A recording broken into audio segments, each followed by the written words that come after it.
Give me just a second, y'all, or whoever's here. And can I get a sound check? Let me know how my sound is. It might be a bit of an echo. If there is, I'll put some headphones in. Give me just a second.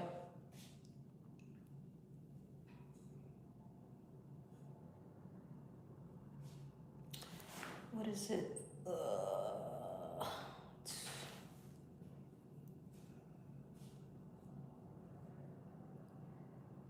2660.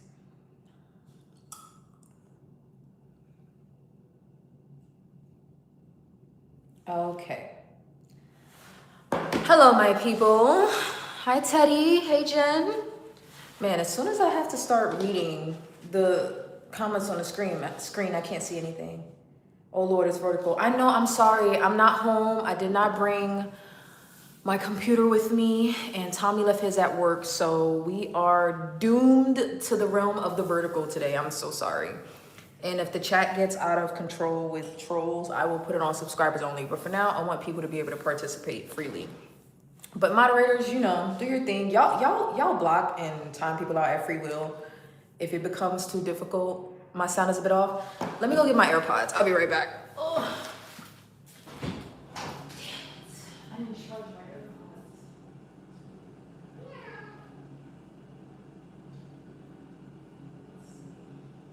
I'm gonna put yours on my charger.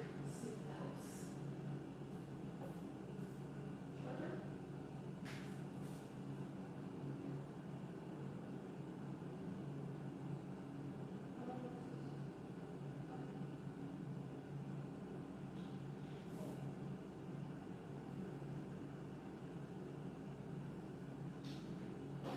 Okay, hopefully you guys can hear me. How about now? I can't tell if my AirPod connected or not. Did it connect? AirPods, hold on. Okay, how about now? How about now? Let me know how my sound is. Y'all, I did not want to miss this stream, but we are, oh, you know what? It might be connected to my glasses. I definitely don't want that. Hold on, y'all. Let me see. I don't want them connect. I don't want to use, okay, my metas aren't connected. Okay. All right. Sound is much better. Okay. Okay, sorry. I had to put an AirPod in. I don't have any of my equipment. I don't have my mic. I don't have my laptop. I don't have my light, my selfie light. I don't have anything. So we're here on a vertical. We're here. We're queer. Get used to it. And it's mostly because, okay.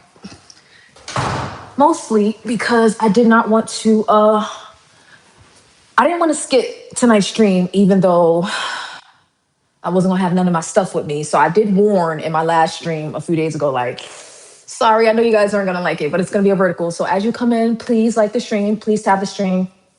And my AirPod is more than likely gonna die. I don't know if it's gonna warn me. It typically does, but you know, if my sound just randomly changes out of nowhere, just let me know and I will switch out my AirPods. All right. Hey, sweet tea. How you doing? Hey, Tanya. Thank you, girl. Hey, positivity. No, I don't leave until my vacation. I don't leave for my vacation until Wednesday. Y'all keep your fingers crossed that I make it to my destination with no delays because the airports are crazy right now. And yeah, I mean, my trip has been planned since October, so it's not like I'm going to cancel because they don't want to pay the TSA and TSA doesn't want to show up to work because they're not getting paid, which I completely understand. So let's just hope Charleston Airport and, well, I'm not really concerned about Charleston. It's a small airport, but let's just hope JFK doesn't shut down due to a lack of staff. All right. Yeah, Sweet Tea's not too busy for us tonight, but you're going to want to be here for this one. You're gonna want to be here. And it sucks that, like, it really does suck that I don't have my equipment because I need to screen share. Okay, I need to screen share really, really bad, but I'm not gonna be able to do it. So y'all are gonna have to work with me. I'm gonna try to play some videos through a different device and see if you guys can hear it. And if you can't, then we're screwed, okay? Hi, Sunshine, how you doing? Yeah. I'm gonna try, and if you can hear it, then I'll give my commentary. You won't really see it. But if you can't hear it, then we're screwed until I get back from vacation. Because you know what we gotta talk about? We have to go over Jubilee, Jillian Michaels on Jubilee. We have to talk about somewhat of the video that I shared in my community tab earlier, but not necessarily her video, her topic. We're going to talk about that, but I found another video of someone covering the same topic from I don't want to taint y'all's point of view, but dare I say a harsh perspective? Because y'all know we're not sensitive over here. Like we like it how people are willing to give it. We like brutal honesty. We like skinny talk. We can take it. Hi, Holly. However, I did find one video of a woman, a content creator, discussing the topic of being overweight. And she was specifically talking about in the Black community, she was specifically talking about Black women. And I felt like her take was different than most. I mean, I thought I was harsh. Hey, Shonda, I thought I was harsh, but this other lady, not the one that I shared. Shout out to her. Oh my god, I forgot her name, her channel name. Cheapskate. Shout out to Cheapskate.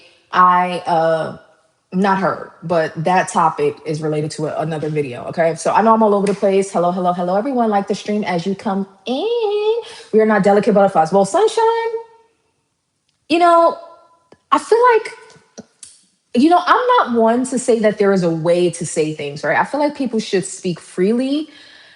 However, I do think that there is this other thing where, like, certain people will use the topic of Black women being the most overweight group in America. Statistically, that may be correct. And there's a huge conversation, honest conversation that may need to happen around that. But some people pretend that they're trying to have a genuine conversation and they're really trying to weaponize the conversation and attack Black women. Now, this lady that I'm going to share, I don't know which one she's doing, and I'm going to leave you guys to decide. Like, is she attacking? Is she being unproductive? Or is she being brutally honest and maybe her words just aren't the best? Okay. So I'm a little torn. I haven't shared her content before. This will be the first time I've heard of her before, but this will be the first time I share this particular woman's content. So no negativity toward her. I don't. She's from what I understand, she's not even from this niche or sector or anything. The GLP-1 sector. She does something completely different, and she just happened to be speaking on this topic. All right. You know what? I ain't gonna lie. I'm mostly concerned about Jen and Sunshine. I'm not gonna lie. I'm mostly concerned about you two. Like what you two think. I'm mostly concerned. I'm sorry, not Jen and Sunshine. Jen and Sweet Tea. I'm mostly concerned about what you two think because y'all give me the most pushback. Okay, so regulars not open to hearing different perspectives. You know, um, we tend to be pretty open to, I mean, whatever, except, okay, it's not that we're not, okay, well, y'all are a little different. I am the most open, okay?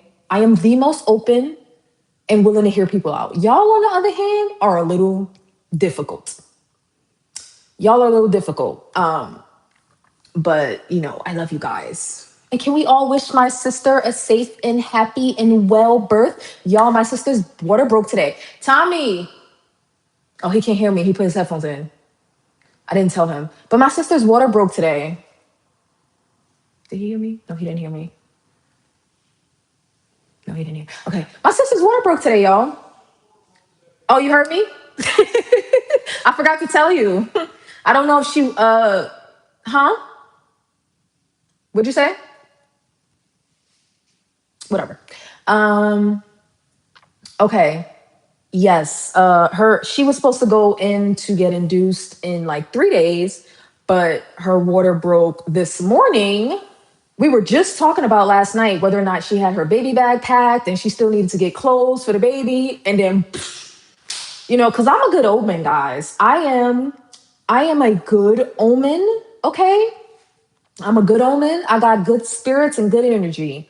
And I actually like jumped up out of my sleep the other night, like literally like 2 nights ago, because I thought I missed her delivery and I realized I was tripping balls.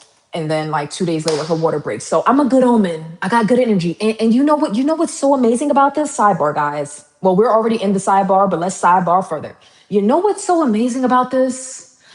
It's the 21st, and we have officially made it into the season of the Ram. Today is the first day of Aries, and I just wanted her to hold my nephew in so he could be an Aries baby. That's all I needed, okay? Better, it would be better if he was born on my birthday on the 31st. That would be amazing. That would be great. Hello, Paul. How you doing? That would be fantabulous. But, he wants to come a little early. Okay, that's fine. As long as he was not a Pisces. He has made it into the season of Aries. So we are going to welcome him into the world, and it's going to be amazing. I'm so excited. I'm not excited about the fact that JFK is pretty much a hellhole right now. So it's going to be pretty difficult for me to get in and out of New York if I want to fly.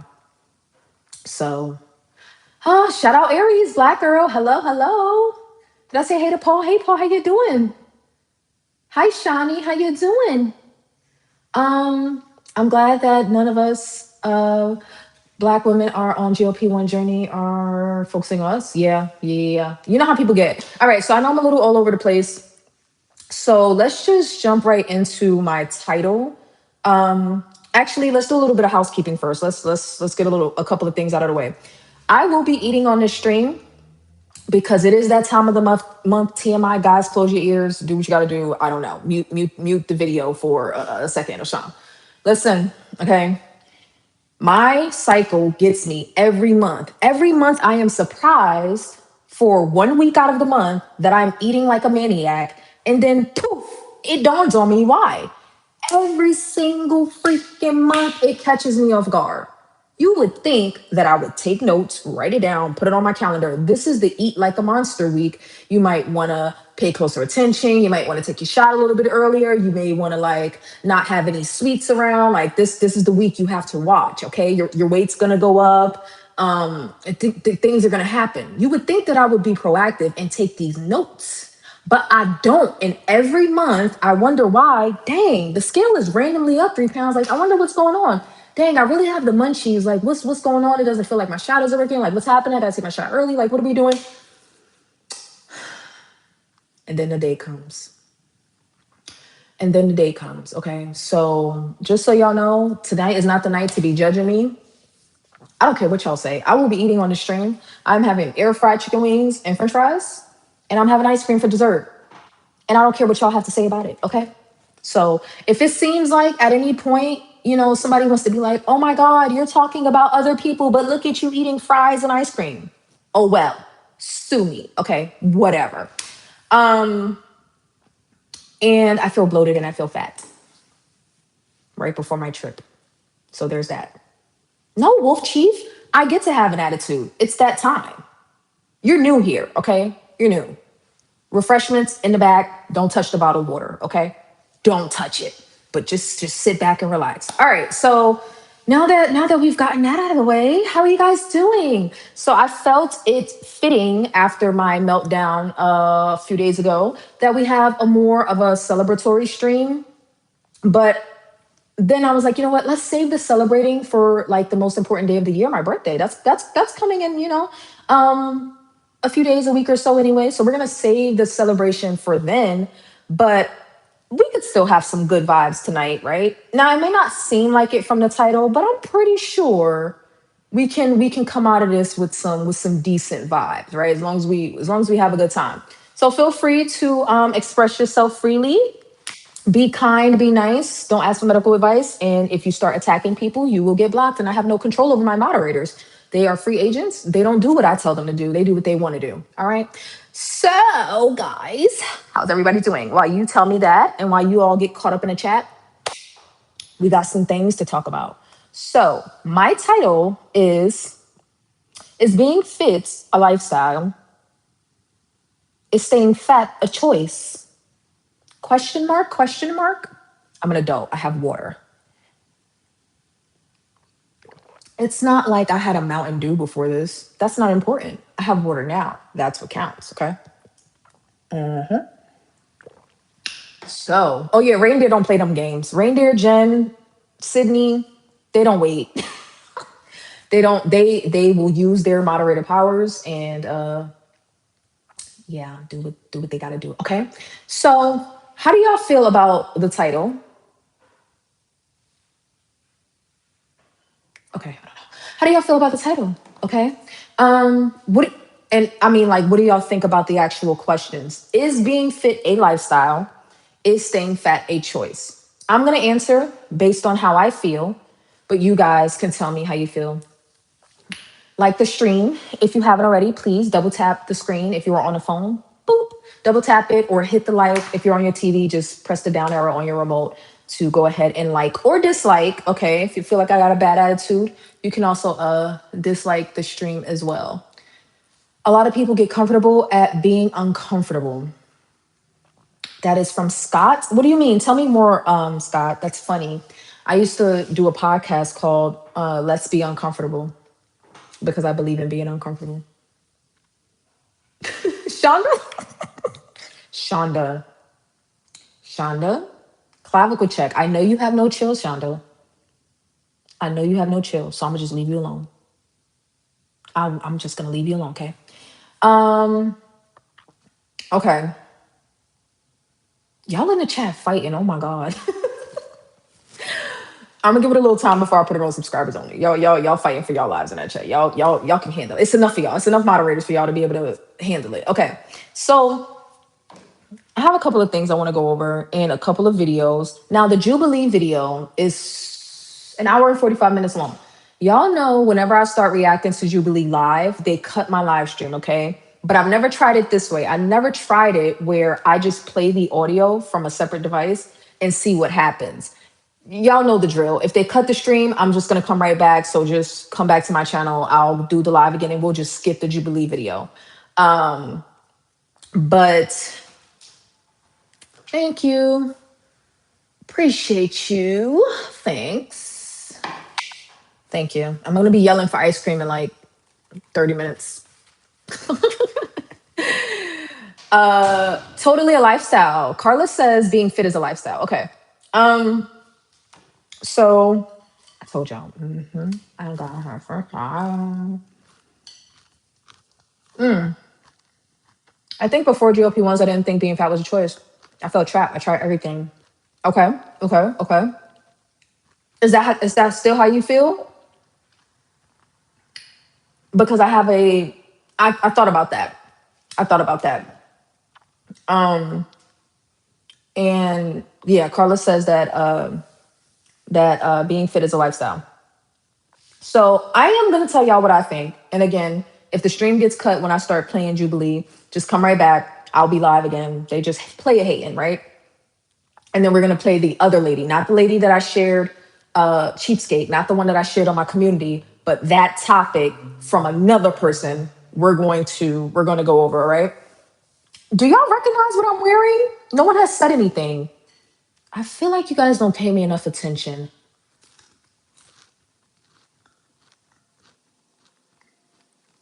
Y'all don't recognize what I'm wearing? Why don't you just stand up? Y'all remember seeing this on our shopping stream? The green button up with the shorts, and we said that the inner thighs were gonna show. Well, they don't. They don't. Okay, they don't. So I wore this outside today because it was almost 80 degrees and it was really nice. It was 80 degrees and cloudy, so I wasn't too hot with the sleeves. I wasn't too hot. Okay. All right, so let's get into this. So y'all can see and tell me what you think in the chat. Now, the Jubilee episode is actually, hey Sydney, is actually what made me think of this topic, right? Because you have on one hand Jillian Michaels, which people have mixed emotions about Jillian, but I tend to like her. I'm not gonna lie, I have a bit of a soft spot for Jillian. I do. I know that Jillian is a lot to swallow. Okay. I know that Jillian is she's she has a reputation for being immersed in diet culture. Of course, she has a reputation from The Biggest Loser. However, Jillian is not a dummy. Okay? Jillian is no dummy. And I think that her public persona, as far as like as a personal trainer and some of her views around that, I think that she gets stamped with like, let's say, a bigot of health or weight loss or fitness or whatever, right? She seems to have a bit of tunnel vision, or as if she can't see options outside of the way that she achieved her fitness. That's how she comes off sometimes. A lot of the time, most of the time. Like she can't really see options outside of herself. But I don't think Jillian is as oblivious as people make her seem. I do think that sometimes she's a little tone deaf, but I also think that the people listening to her don't give her enough credit because they're not really willing to listen to what she has to say. So there are times I'm completely on board with what Jillian has to say. And then there are other times I'm like, Jillian, come on, girl, update your information. Like her stance on GLP-1s. Like she won't even open her mind, as far as I know, right? I could be outdated, but as far as I know, she won't even open her mind to the option that this could be a potential good option for some people. And the doctors or the fitness professionals or even whoever has a voice that is respected in the space of obesity or health or weight loss or whatever, whenever they close their mind to options, it causes me to lose respect for them. Yeah, when she was younger, she was a big bag. Hey, Kat, how you doing? You think she's straight up problematic? I don't think so, Kat, and I'll tell you why as we get into the Jubilee episode. I think that Jillian has some old ideals that need to be challenged by in the right way. Well, okay, leave it to me to say in the right way because I don't think there's a right way to talk to to address things that you want to address. But somebody needs to be able to speak her language and challenge her at the same time, right? Otherwise, it's like it like completely goes over her head. And so back to my point about respect, I don't like professionals that close their mind to options as if there's only the answers that they subscribe to. You isolate portions of the population. You isolate portions of the population if you decide what the answer is and you only believe in that answer, correct? So some of us GLP-1 girlies and guys, y'all do this, and I'll be getting on y'all sometimes. You close your mind to other options because the GLP-1s work for us. Keto and carnivore people do this. They close their mind to other options because that's what works for them. Vegans and fasters, they close their minds to other options because that's what works for them. Now, I think it's normal when everyday people do this. We kind of like to find community and stick to that community and feel like that community has all of the answers. But when the professionals do this, it can make me question their integrity, right? I'm not questioning Jillian's intelligence. I think she's very smart. She's no dummy. I do think she has some outdated beliefs about weight loss and diet and exercise and calories and calories in, calories out. But when you hear what she has to say about big food, she's spot on. When you hear what she has to say about health at every size, I think she's, if not spot on, nearly, she's damn near spot on. So I think that people are, I don't see Jillian as like, I don't see her as problematic. I will say that. I see her as, I don't want to put it, problematic is not how I would describe her. You'll see why, but not to change anybody else's mind. But I see Jillian as,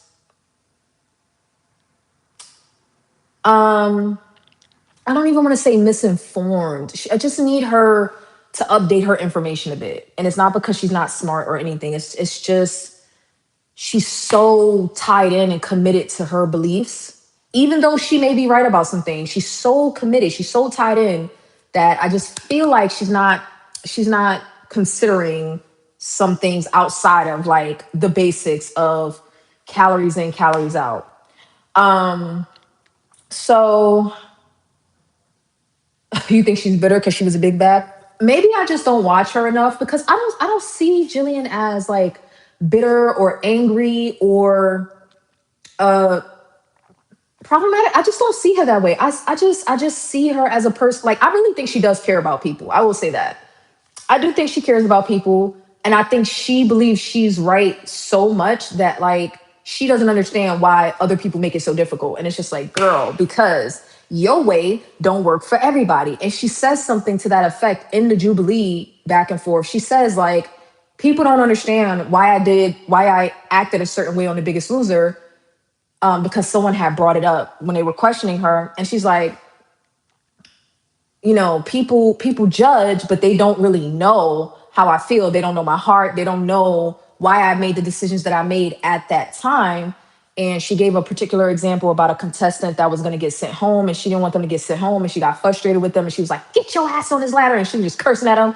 And then the lady finally did it, and she succeeded. And now Jillian takes that anecdote and says, see, my method worked for me and her, right? Like it may not work for everybody, but it worked for me and her. And it's like, exactly, Jillian. So if that's the case, why can't you see that there are other options that work for other people, right? It's almost like, okay, so your option worked. She said she had a 35% success rate, which in, relative to the rest of the country, that's actually decent. Like you can't say 35% of the country can successfully lose weight and keep it off. Maybe with GOP ones that will change. But like her success rate was decent as far as people that kept the weight off compared to other people at that time. However, it's like, okay, but what about the people that did not work for, Jillian? I'm not saying she has to find the answers for those people, but she at least has to open her ears to other people that say, "Hey, that didn't work for me. Just gunning it in the gym didn't work. Just cutting calories, that didn't work for me in the long term. It worked in the short term, then I gained all the way back. I found this other way. I found fasting. I found keto. I found GLP-1s, bariatric surgery. I found all of these different things." And it's like, but Jillian, and she gets frustrated, and she's like, "None of that matters. It's just calories." Like she does this thing where she like pities the person that she's talking to. Jillian's a mess. She's a mess, but I got a soft spot for her. I do like her. I'm not gonna lie. I have felt at moments I did not like her. I have had strong opinions about her, but the more I actually try to look at how she engages with people on these topics, I think she means well. She just needs to like expand her options and expand her mind. But I'm not trying to change you guys' mind. I just wanted to give you some of my perspective on that going into covering the Jubilee episode. So one of the things that comes up, as you'll hear, is that basically obesity is a bad word. If me chewing with an AirPod in is annoying, you let me know and I will mute while I'm chewing. But obesity is a bad word. Being overweight is not dangerous or unhealthy. Um, you can be healthy at any size, even though some people start to like kind of push back against that. And it's like, no, it's not healthy at every size. It's health at every size. Diet culture is toxic, but what is defined as diet culture? We don't know. You start to hear all of these things come up within the episode, right? And one thing that I will concede to, as far as is being fit a lifestyle, my answer is yes. Okay, just gonna put that out there in advance. Since I have lost over 80 pounds in the past year and a half, I know for a fact that being fit is a lifestyle. There are no ifs, ands, or buts about it. But I said there's no buts, but I'm gonna give a but. If you feel differently, let me know. Okay. Are there some people that are just naturally athletic? Sure, but if those people don't work at it, it doesn't mean anything, right? So you have to, when it comes to being fit, I would concede that a person can be physically fit and overweight. We see it with some football players. We see it with some athletes. They're fit. They can run. They can jump. They can stretch. They're agile. Okay, they can take a hit. But some of them are overweight. Serena Williams, tennis player. I mean, I'm saying that like y'all don't know. She was overweight. She was overweight, but she was the best tennis player in the world. Or is it her or her sister? Do y'all know? I don't watch tennis. Is she the best? Was she the best, or was it Venus? I don't know. But one of the best, tennis players in the world, overweight, unbeatable, unbeatable, but overweight. Okay, so one can be overweight and physically fit if they work at it, right? You can have excess body fat, some of it in the wrong areas, like the midsection. Some people don't really care about thigh and butt fat and arm fat and back fat and all that. Okay, whatever. But I care about it all, so whatever. But you can be fit and still be overweight. So I will concede that, because the body positive community likes to emphasize that, right? Does thin automatically mean healthy? No. Does overweight automatically mean unhealthy? Well, Jillian makes the point that being overweight, or she either makes the point that being overweight is inherently dangerous, or body fat is inherently dangerous, or maybe she specifically said visceral fat. We'll listen and figure out which one she said. But she basically makes this point that excess body fat is inherently dangerous, and I think she specifies visceral fat, and she gets pushback about this. So we're going to hey Nicole, how you doing? We're gonna go over some of that, but just to give an argument to the other side. Yes, can one be fit and overweight? Sure. Can one be fit and overweight but still have a health concern? Yes. Okay. So just because you can physically move your body without passing out, or you can run faster than a person that is thin and never ran a day in their life, or you can lift heavier than a person that's thin and never been in the gym, does that mean that you're necessarily healthy? And I would say from the outside, we can't tell. Now, me, I bias. I am one to say that after a certain point, there is no arguing. Okay. I am an eye test kind of person. And I think within you got about 30, I'll even give you 50 if you're nasty. You got about 30 to 50 pounds outside of a normal weight range for your height before it becomes obvious to the eye that you are significantly overweight or obese. Okay. So for example, I did this example on myself about 20 pounds ago. So at that time I would have been 40 pounds overweight. I said, do I look obese? Do I look like I have to lose any more weight? And most people said no. Like if you saw me on the street, would you say I have to lose any more weight? Most people said no. But I was still 40 pounds overweight, 40, 50 pounds overweight. Okay. So I will give you that there's plenty of people that are 40 to 50 pounds overweight, and to the average person, they'll be like, that person's fine. They look healthy. They look okay. And it's like, okay, I'm just not going to even argue that. Okay. I'll let you have it, even though I disagree. If we're doing the eye test, 40 to 50 pounds, most people are going to say, okay, whatever, especially depending on where that weight sits.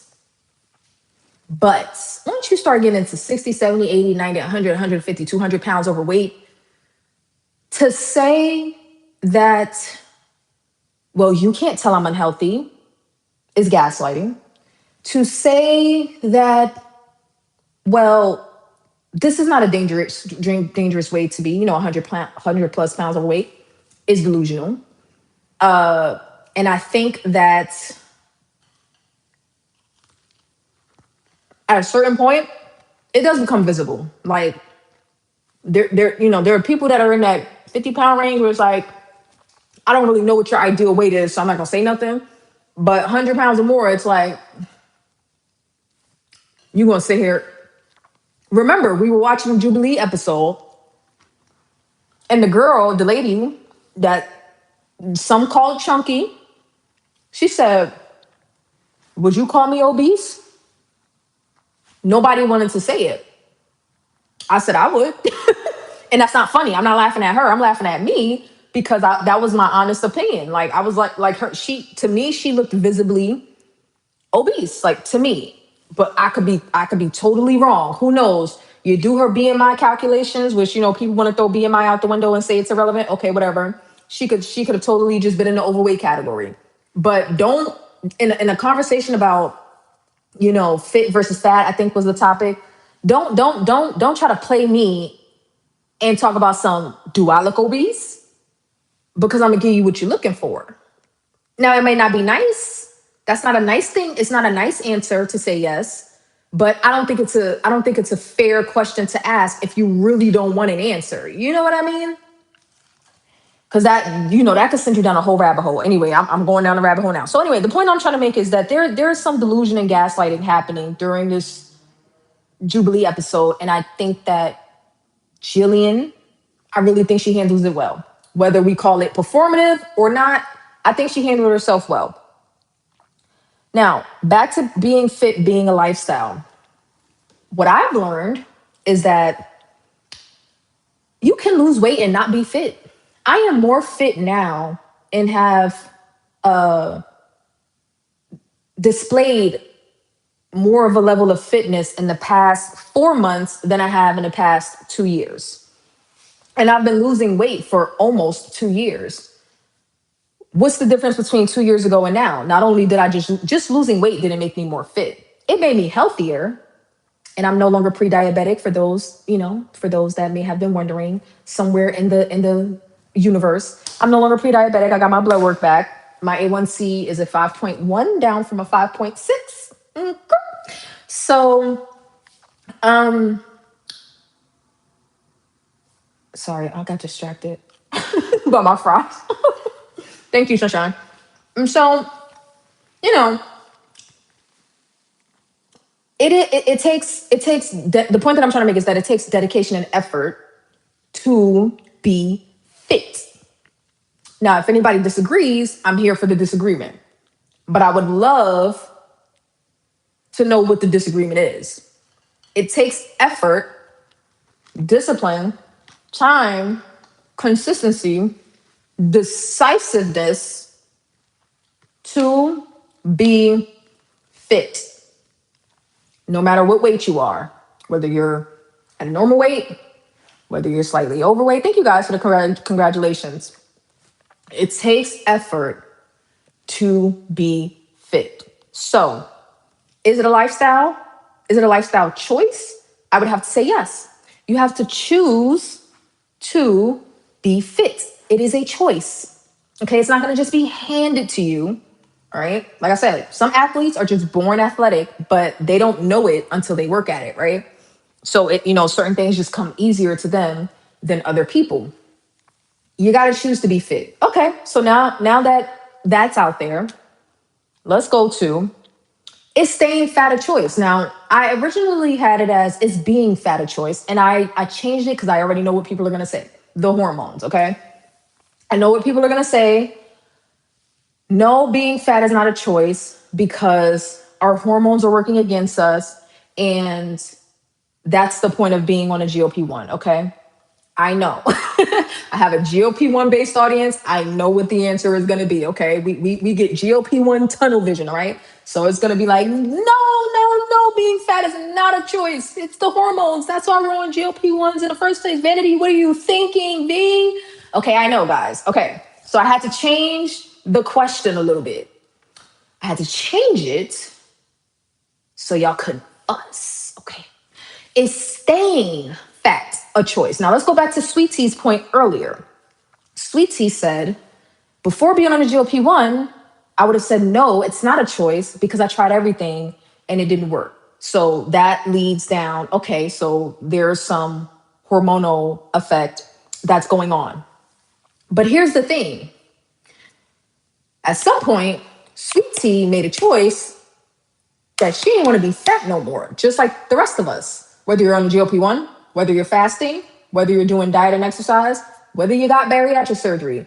At some point, we made a decision And some of us, we made this decision over and over and over again. Now, some of us didn't take it seriously the times that we made the decision. Some of us, you know, we did take it seriously and we just didn't succeed. Either way, we made a decision.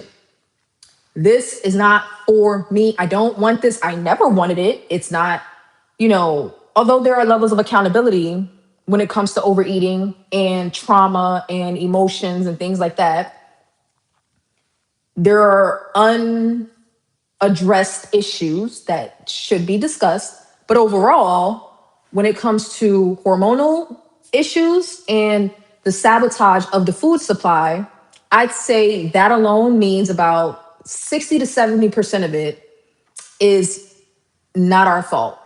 We can throw genetics in there. I'm not really big on the whole genetic thing. I know, not for this. Like, I know that there's a genetic link to, if you had obese parents, you are likely, you're more, you're at a higher risk for obesity. However, when we look at the rates of obesity in the country, genetics don't explain that. Like, this is what scientists are saying. Genetics don't explain the spike in obesity in the past 50 years. So even though there is a genetic link, it's a piece of the puzzle.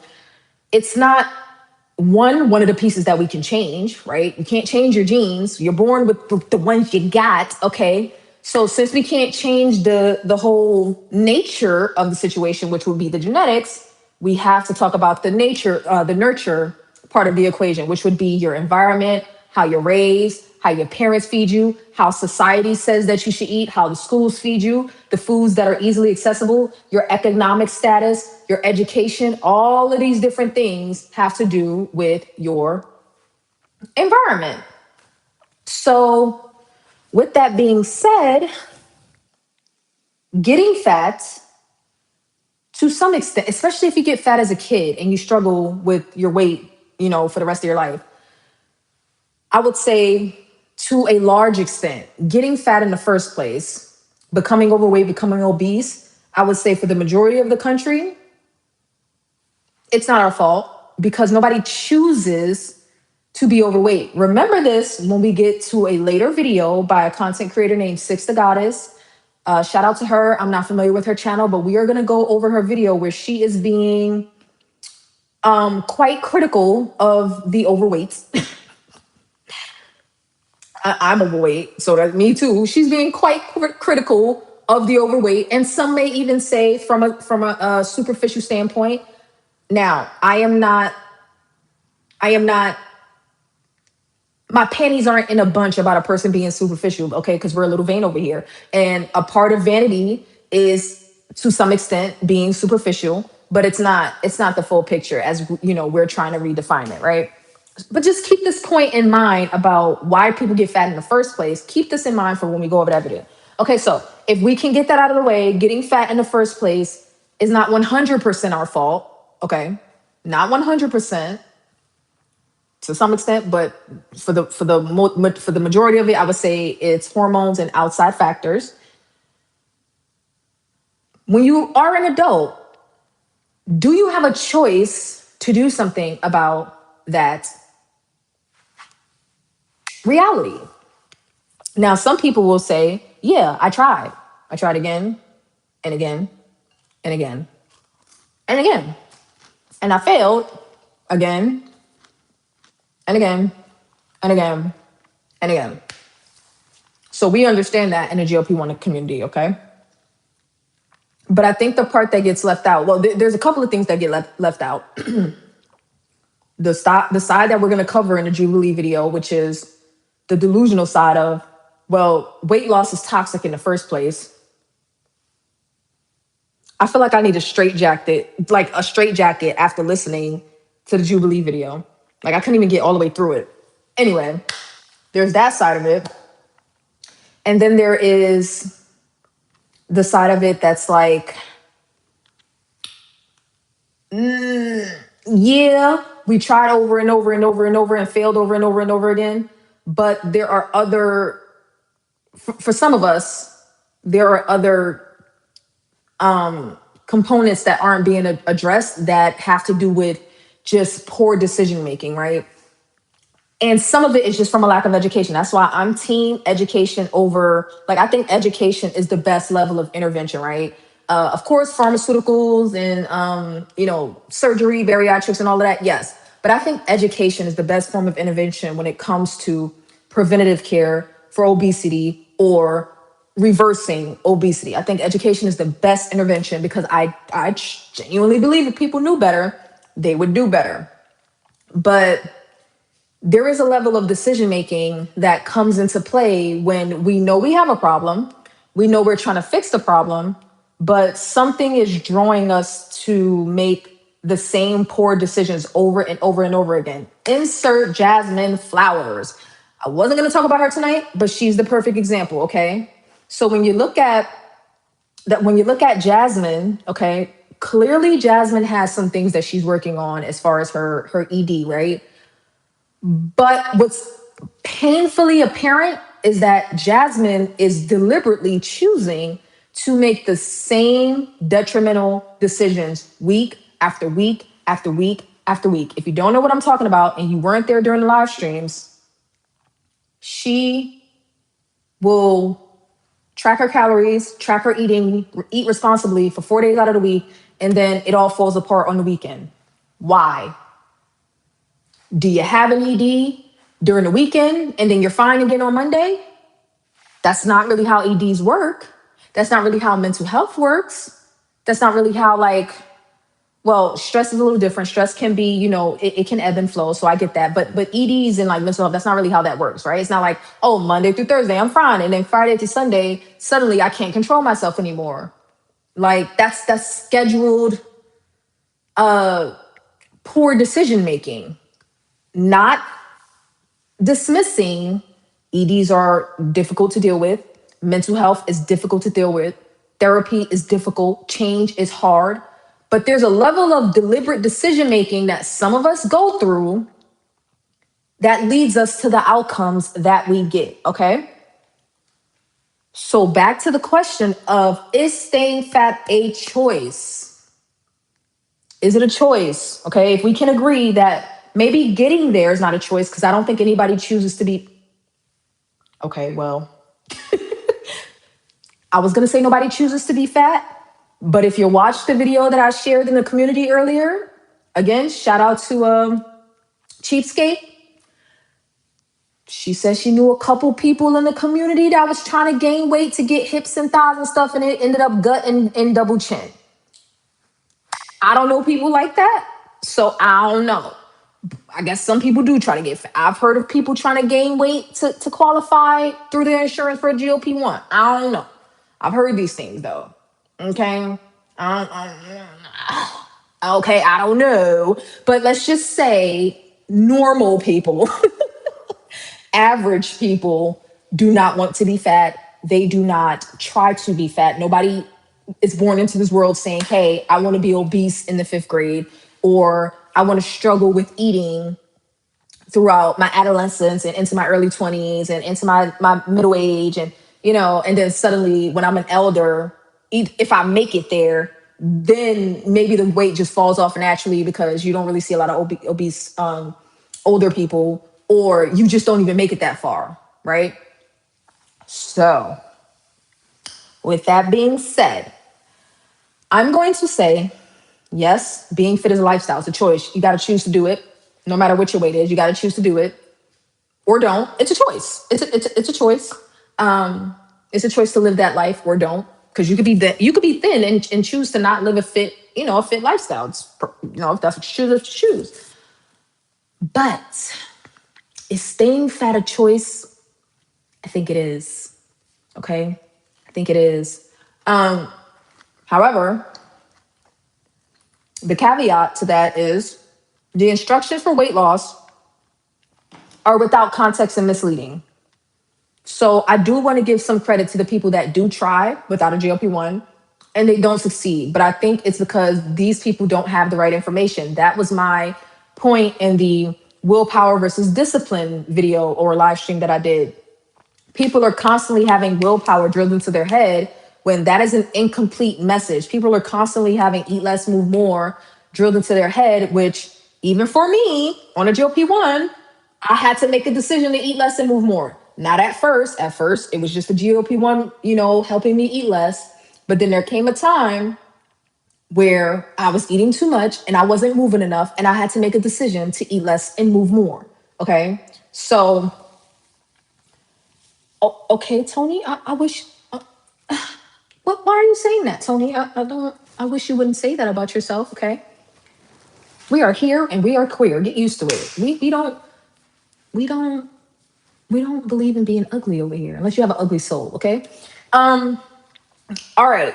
Now, I do want to give, like I said, I do want to give the caveat that when I say it is a choice, you're gonna see why. The people on Jubilee, they make it hard to argue that it is not a choice. Okay, I know there are some people that don't want that for themselves, but they don't have the proper tools or instructions to get the job done. So that I know, but when you look at people on Jubilee, you look at my 600-pound life, you look at plenty of examples, you see people making a choice to stay bigger. Just like some of us made a choice to do something different, right? And it makes me wonder, in the world of GLP-1s, what is making people still choose fatness? And you will see that it's societal norms and peer pressure, which is sad. Did Tony get timed out for talking about he's ugly? That's not nice. Why did Tony get timed out? Did Tony get timed out for saying they're ugly? Y'all are mean. Oh my god. Okay. So we're gonna y'all gotta bear with me. We're gonna try to make this work, okay? We're gonna try. We're gonna try to make this work without a screen share. Let me know. Um,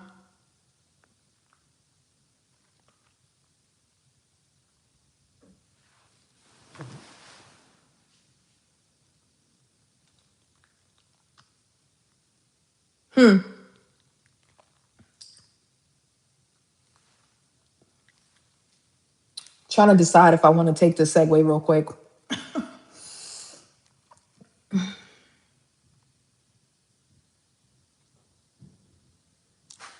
Give me a second.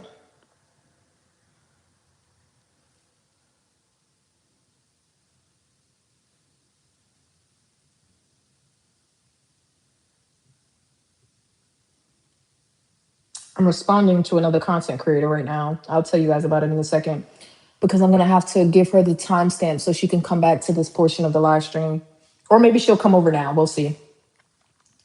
Um, mm-mm-mm.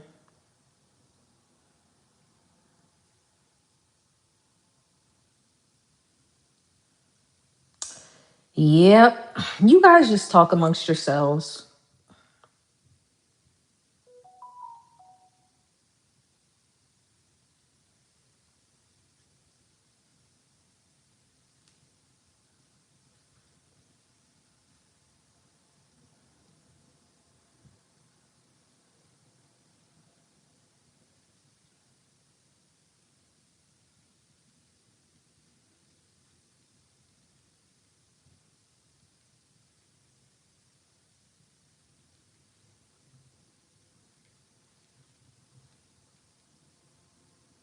Okay, we gotta take a segue real quick.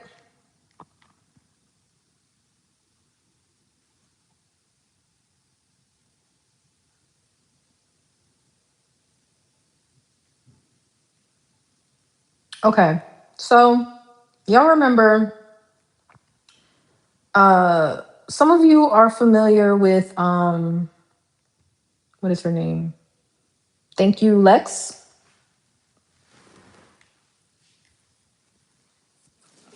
Do y'all like my metas? I forgot to tell y'all I picked up my new glasses. And my camera that is getting replaced, they're out of stock. I won't get it for some time, so it won't make it to the trip. But I did get my metas in time. Now they ruined my frame with their fingerprints, so they're gonna give me another frame. But I'm happy. I got new lenses, sunshine. Now I still can't see sunshine. If I get off of Z-bound, it's gonna be because I can't motherfucking see. Okay? But nevertheless, so sidebar really quickly before we get into Jubilee. So I was watching a video earlier. Hi, Andrew.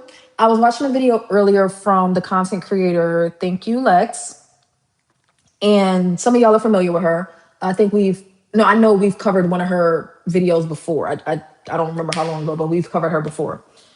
And it was a video regarding her loose skin after losing 185 pounds. She is on Manjaro. She talks skin removal, tummy tuck, and arm lift. And in the video, she, shows her loose skin and she describes the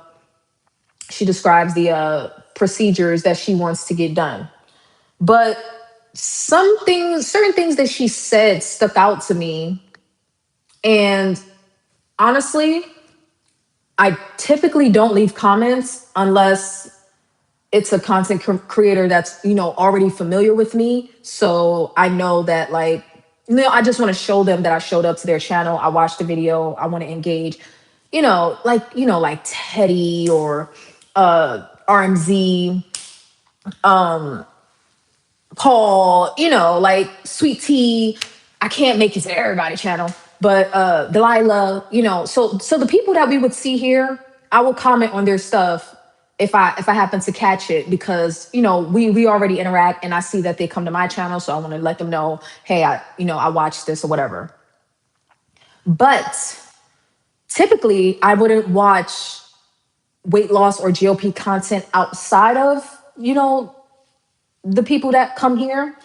And if I happen to catch something other than what's sent to me, I typically wouldn't comment. Like I'm more of like a cloud watcher. I'd be in the clouds. I'd be in the clouds if I watch at all. It's extremely rare. So, but I remembered covering Lex. I don't think I'm subscribed to her. She came up in my algorithm. No, I'm not subscribed to her, but one of her videos came up in my algorithm, so I decided to watch it. And again, it was about her losing weight and loose skin and all of that. So I left her a comment. Okay. I left her a comment because she said something that stuck out to me. So she was talking about how she I did mention her recently because we were talking about content creators that either got off of a GLP-1 and regained weight, or got to maintenance then regained weight, or whatever. We were talking about that. So anyway, she said that she had recently, due to some stress in her life, gained 25 pounds back in her maintenance. She then said she lost 7 of the 25 pounds. I think her lowest weight was 180 pounds. She's 5'4", for reference. She's 5'4". I think her lowest weight was 180 pounds. I think her regain got her back up over 200 pounds, or got her to about 199 or something like that. Somewhere between 195 and 205, something like that. And now she's, going back, she's losing weight again. However, in her video, I think as of right now, she's like 189, something like that. In her video, she was demonstrating like, okay, this is where I'm going to get surgery. This is where I'm going to get cut, blah, blah, blah, blah, blah.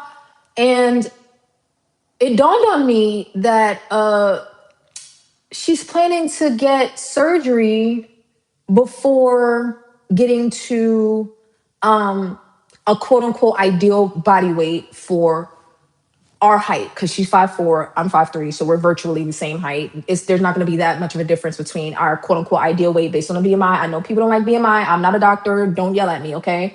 Whatever. It's not. I understand. But just as a reference point, yes, we're going to use BMI, no matter how, despite how people may feel about it. Before that, she actually mentioned that I think she started at like over 300 pounds. So her first goal was 250. Her doctor wanted her to get down to 250. She gets down to the 250 and she's like, at 5'4", her doctor wanted her to get down to 250. And just, that was it, like just done. And she's like, she gets down to 250 and she's like, no, I don't think this is it. Like, this is still too heavy for me. So she continues to lose weight. And I think she gets down to like 220, 230. And her doctor's like, whoa, okay, that's enough. I think you should stop losing. Now that blew me away immediately. I'm like,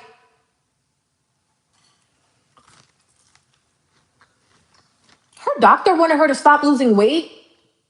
At 5'4", still being over 200 pounds. So I'm side-eyeing the doctor, right? Okay. I'm like, but luckily she didn't listen. Now, don't listen to me. Y'all listen to your doctors, but use your own judgment alongside your doctor's guidance. So her doctor wants her to stop at like 220, 230 or something like that. She continues to lose weight and makes it under 200 pounds. She's really excited about me. Okay. I mean, about me. I was reading somebody's comment. She's not excited about me. I'm sorry, Lex.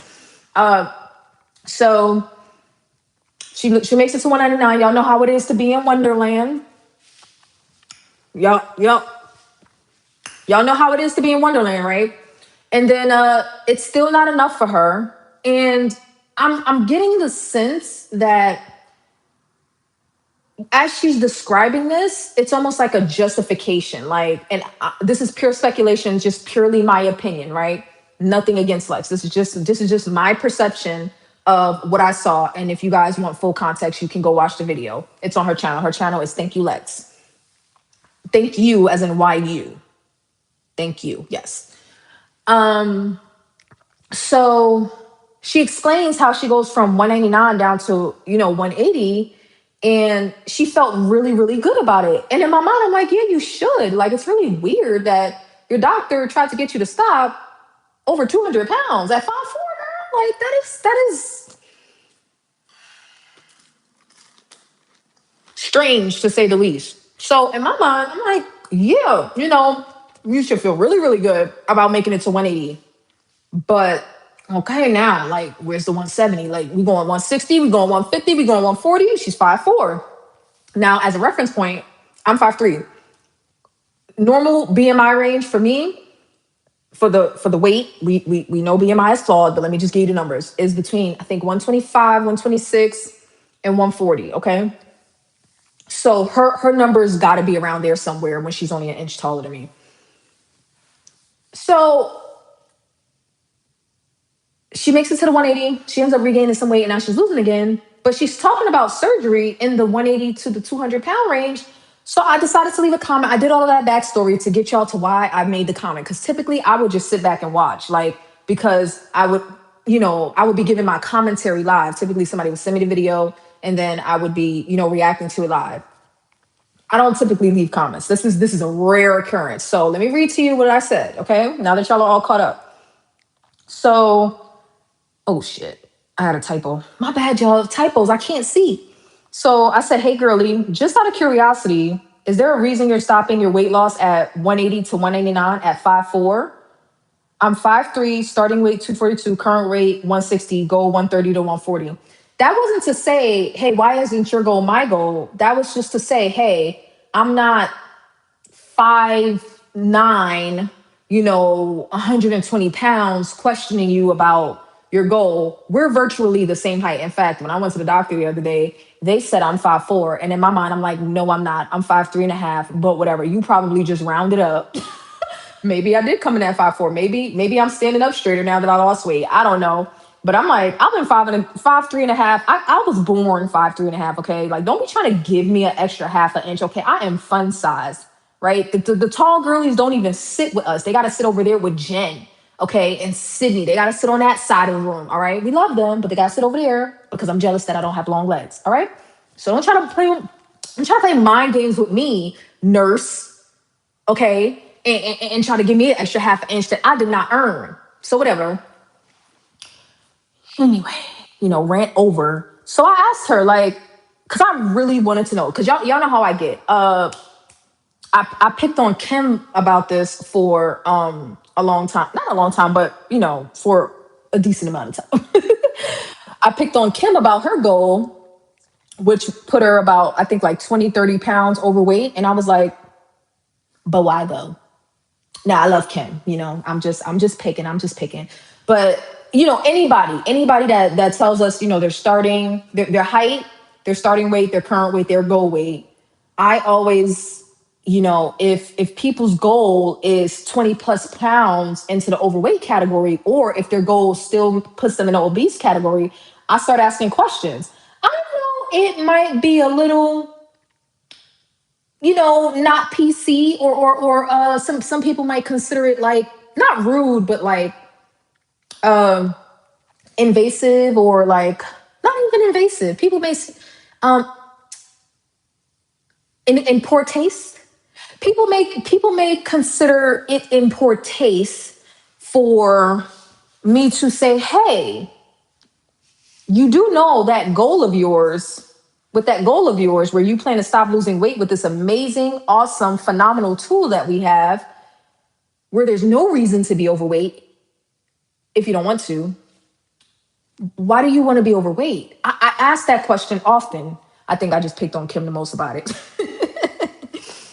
I think she ended up changing her goal too. But I'm like, why do you? I'm not saying you can't be overweight. I'm just curious, right? Just like I would ask an obese person, why do you want to be obese? Like if a person said, oh, I'm obese and I'm happy, I don't want to lose no weight, I would be like, okay, but why? I'm not telling you you have to. I'm just curious. What is it about obesity that is appealing to you? What is it about obesity that makes your life good and great and exciting and like energetic? Like what is it about obesity that's good and great for you? Like what is it about? Like why do you want to be obese? I'm talking about for somebody that wants it. There are people that say that they want that for themselves, and they frown upon and look down on people. Yeah, you too, Nicole. You guys over there. Yeah, I saw your comment. You go over there. So, like, why? And it's the same thing for now with overweight. I'm just being picky, right? Because that 20 extra pounds can be in your thighs and your butt. Me personally, I'm like, I don't want it. I don't want it. I think we need to rid ourselves of the thick aesthetic and the thick mindset and terminology. But whatever. I'm just curious when people give their goals. I'm just curious. Why do you want to be 20 pounds overweight? Why do you want to be 30 pounds overweight? Just out of curiosity, because I'm nosy. Okay. So I decided to ask Lex, not a huge watcher of her channel or anything like that. I just decided to ask, like, why, especially with the consideration of surgery, because she was saying loose skin, which she does have, but like as a avid addicted watcher of My 600 Pound Life, I'm no doctor, I'm no professional, but you start to notice where people get their skin removal surgery. Some want it before they're ready. And, Dr. Now will be like, you still have a lot of fat in here. And the more fat you get rid of, the safer the surgery will be, because he has to tie up thousands, of blood vessels. The more fat you get out of the way, the better. Okay. So he will make them lose a significant amount of weight before he starts to remove the skin. And sometimes he has to remove the skin in stages. Okay. I'm no doctor. I'm no professional. This is just, whatever. So to be clinically, aesthetically, y'all are going to see what Lex said in response. I know I'm dragging it out, but I just need y'all, before anybody gets upset, I just need to like fully explain what's happening here.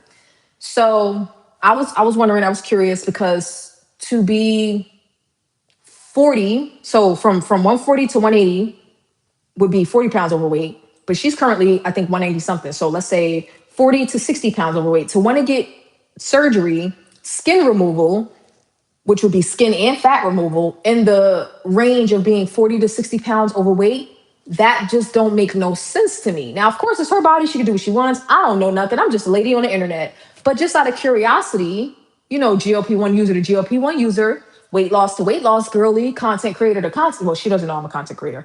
But like, I was just curious, like, why are you stopping at that weight range?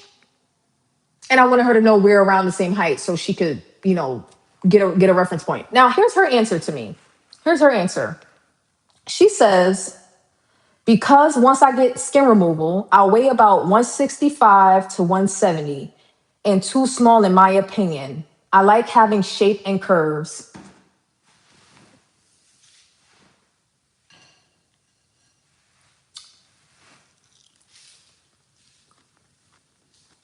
Now, Lex, if you're watching me, don't feel offended. I'm extremely dramatic, because I'm gonna send her the timestamp when I'm done with this.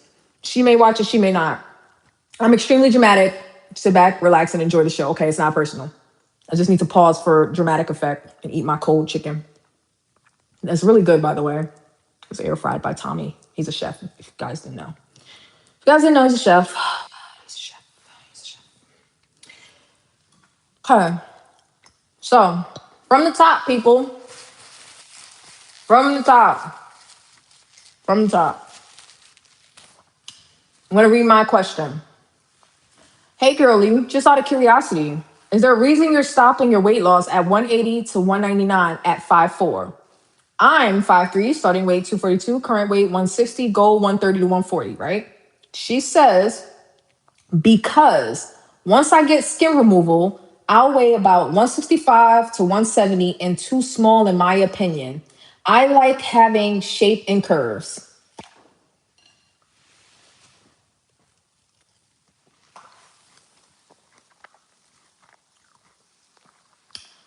Reindeer, I know when you sent me the video that you sent me, you said you didn't want to single out Black women, but we are about to get singled out. Okay? We are about to get singled out. We are about to get singled out. We are about to get singled out. We are about to get singled out. Okay? Now, to be clear, my reaction really isn't about Lex. It's about how I felt before even her comment. This was the point of me expressing, like, I've given Kim a hard time. I've given people a hard time about this before, right? So let's just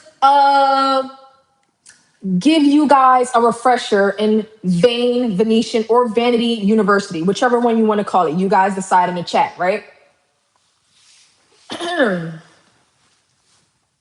Okay. I gotta finish my dinner if I want to have ice cream. I don't care how late it is, okay?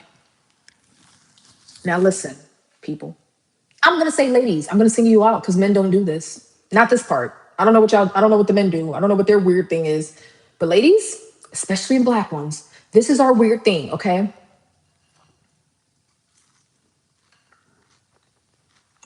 If you have been obese in your life, following me.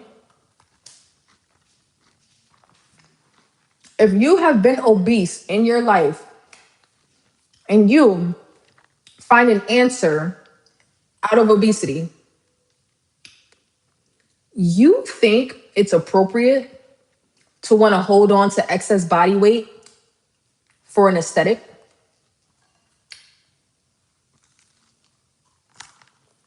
Hey, Pat, how you doing? Oh, no, I get it, Pat.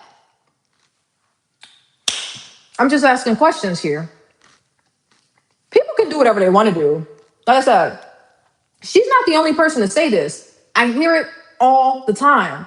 I don't want to be too thin. I don't want to be too thin. I don't want to be too small. I want to be thick. I want to be curvy. I want to be this. That's too small. That's too small. That's too this. That's too that. And I'm just like, who told you that? Like, when people say, when people tell me their goal, right? And I start doing the BMI calculations in my head, or sometimes I'll look it up because I used to be really good at nailing people's goal weight if their goal weight is within, like, based on their height, if their goal weight is in like a normal BMI range. And when I start guessing and I realize their goal, like their final goal is like 20, 30, 40 pounds outside of like a quote unquote normal BMI, I'm just like, why? Why? Just out of curiosity, why? You want to be 40 pounds overweight. I'm just curious as to why. A lot of us are leaving out of obesity. I'm thinking permanently. I'm thinking we're leaving excess body weight behind, excess body fat, okay?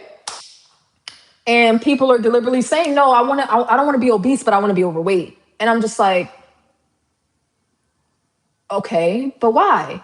And every single goddamn time, I am sorry, Christians, are we still in Lent? I don't recall. Okay, is Lent over at Easter? I don't know the rules. I'm sorry. Okay, using the Lord's name in vain. Every single time, the answer is the same. Every time. Every time, the answer is the same. Matter of fact, I'm sorry. There's two answers. There's two. I forgot the other one. The other one is because that was the last time I remember looking good. That's the other one. People were like, "Oh, that was the last time I remember looking good in like high school." And I'm just like, Or like they'll be like 20 years ago. That was the last time I remember like looking good and feeling good about myself. And it'll be like in a 20 to 40 pounds overweight range. And I'm just like, you do know your body is not gonna look the way it did 20 to 40 years ago when you were overweight then.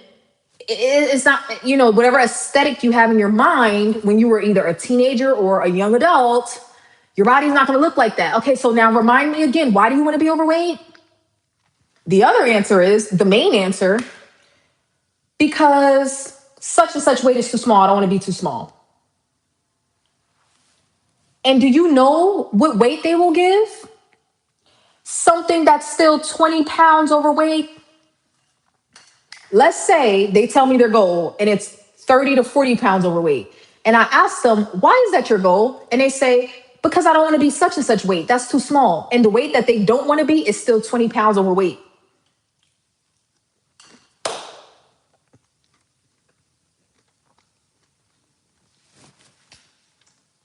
What? Now I know this is coming off judgmental. Don't take it personal, ladies. Don't take it personal. Obesity scarred me. Okay, being a big back has given me trauma. Maybe I'm projecting a little bit of my trauma onto my sisters, but I need answers. I need answers. Y'all gonna keep me on the stream till 1 o'clock in the morning on the East Coast. I need answers. I don't want to be such and such weight. I don't want to be too thin. How do you know it's too thin if you've never been that weight? Okay?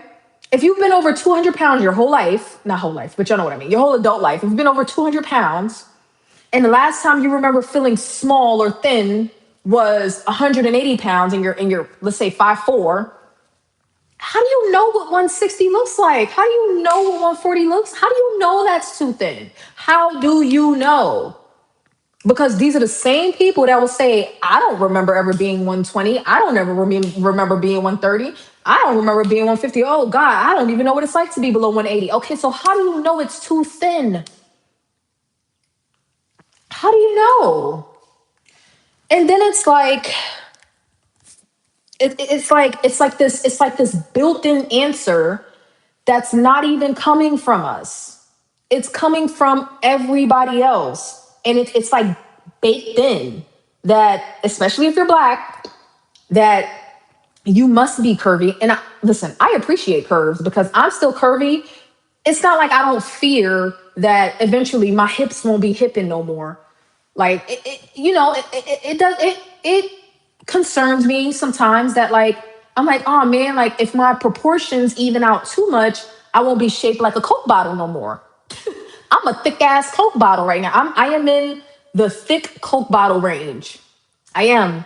160 is a good weight for me. It is. I can get by at 160, but I'm not. No, I'm gonna do the right thing for me. I'm gonna do the right thing. Okay, I'm gonna get the rest of this weight off. But I'm just saying, I am in thick, full size Coke bottle. I'm a 3-liter Coke bottle right now, and it's beautiful. It's a wonderful thing. I cannot wait to go on my trip and show y'all my clothes. Okay, but anyway, the point is, how did our weight loss goals become about aesthetic alone? And I thought I was vain. Like, y'all know, ain't nothing wrong with a little bit of vanity. Ain't nothing wrong with being a little superficial. We live in a superficial world. If you tell yourself otherwise, you are lying to yourself. Okay? People want to, on one hand, pretend that the world is not superficial, but on another hand, talk about skinny privilege and pretty privilege and da-da-da-da. Is the world superficial or ain't it? Okay?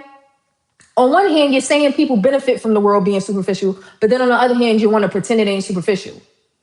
I'm going down the rabbit hole. Yes, 3 liters, Jen. I'm not a 20-ounce Coke bottle. That would be skinty. I am a 3-liter Coke bottle. It's still cokey. It's still hourglassy, but it's a 3-liter. It's full. It's full. You know what I'm saying? So, like, my sister, Lex, girl, if you ever see this, okay, I'm gonna give you the same energy that I would give anybody else, my loving, loyal, amazing subscribers that come back time and time again, no matter how much shit I talk, okay?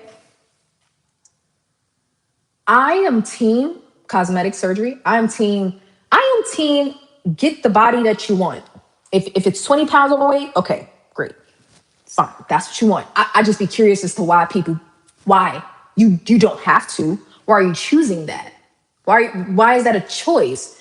And for her to say that at 5'4", 165 is too, what was it? Small? How do you know? When was the last time you were 165? Lex, girly, honey, sweet baby girl. She's probably older than me, and I'm like, sweet baby girl. How do you know 170, 165 is too small? How do you know? How do you know? Matter of fact, I'll do you one better. I'll do you one better. Oh my God, guys, I'm bloated. Don't make fun of me, okay? It's that time of the month. I'm bloated and I'm eating chicken wings and I'm eating ice cream when I'm done, okay? Now look, everybody's weight is different, and this is probably not the best example because I have on a baggy shirt, okay? I am 5'3.5", give me my half inch. Okay. Now, my boobs make me look fatter than I am because they bring my shirt out. Okay. But I'm gonna show you guys. Can I remove my chat from the screen? I don't think I can. I wish I had on something form fitting. This is not the best example because I'm on my cycle. Okay. All right. This is what 160 pounds on my body looks like. Okay. I ain't got no butt. Oh my God. Guys, don't look. Okay. Don't look at my no butt. Right. But this is what 160 pounds look like. I am still 20 pounds overweight. 20, count them. 20, okay? It's not too small. Do y'all see my legs? I never show y'all my legs. Let me show y'all. I never show y'all my legs. Do you see how much thighs I still have at 160? Do you see how much thighs I still have at 160? Not to say that this will be her reality, right? Lex was at a higher weight than me, so maybe she would have more belly than me because she has more skin to deal with, right? But I'm just saying, girl,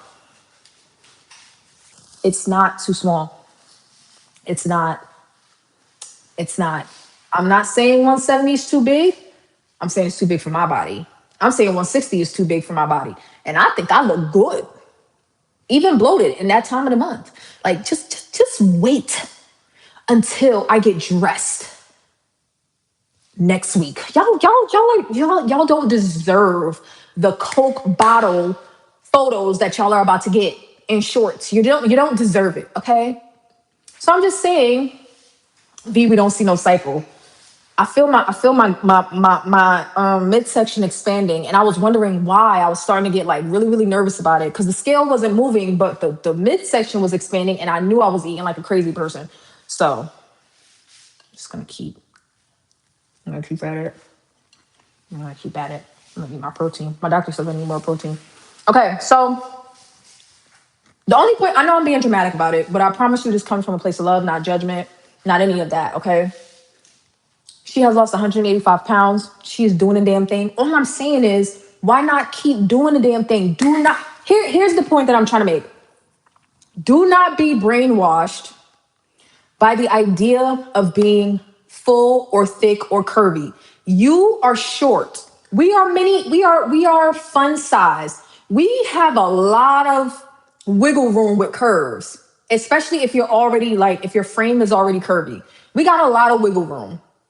It don't take much weight for us to maintain curves. But it ain't just about curves. It ain't just about a shape. People want to be overweight. Black women want to be overweight. Black women want to be overweight because we're afraid of what other people are going to say, especially other black people. Black women, majority across the board, like in general, tend to date within a community. They date black men, and black men tend to like fuller women. Okay. Then there's the pressure from family and friends, the societal pressure, because apparently, if you want to be thinner, not even skinny, just slimmer, thinner, you're trying to be white. Black people will tell you that. And I'm not even going to put that on society. I don't think society is saying that. I don't. I don't. And you know what? But you know what does piss me off about society? Not society. You know what pisses me off about social media groups that focus on staying fat, you know who they put at the forefront? You know who the loudest voices put at the forefront as a shield? Don't say the B word. Okay, find a different way. Find a different way. Find a different way. This is not even to Lex anymore. This is to everybody. I am sick of white women on social media, especially TikTok, when they need to deflect from their delusions about being obese. You know who they put out front as a shield? Black women. They say if you say anything about anybody's weight, not that we should talk about people personally, but like if you have anything to say about obesity, you're being racist. That body positivity or fat acceptance was like started by like a fat black gay woman or something, like some shit they say. It's always black women, black women, black women are the biggest, like are like the most targeted as far as like discrimination when it comes to being in a bigger body. And it's like we're not a shield for your delusions about being overweight. And you never hear black women say, hey, people, like, if you want to be, listen, if we decide to stay big, let's just stay big. Like, okay, if we want to be big, we want to be big. But you don't have to play the race card and put us out front. Like, you can't say that. You're talking about black women. You can't say that. That's racist. You can't say that. You can't say anything about being fat or obese or anything like that. You can't say that. Black women are treated poorly in the healthcare system. Yes, we are. Yes, we are. But that's not a weapon for other women to use, as in like, yeah, and you can't talk about us because if you talk about us, you're talking about black women. And it's just like, if y'all think I'm bullshitting, I see it on TikTok. They do it all the first thing that comes out of their mouth when somebody makes a point. Black women.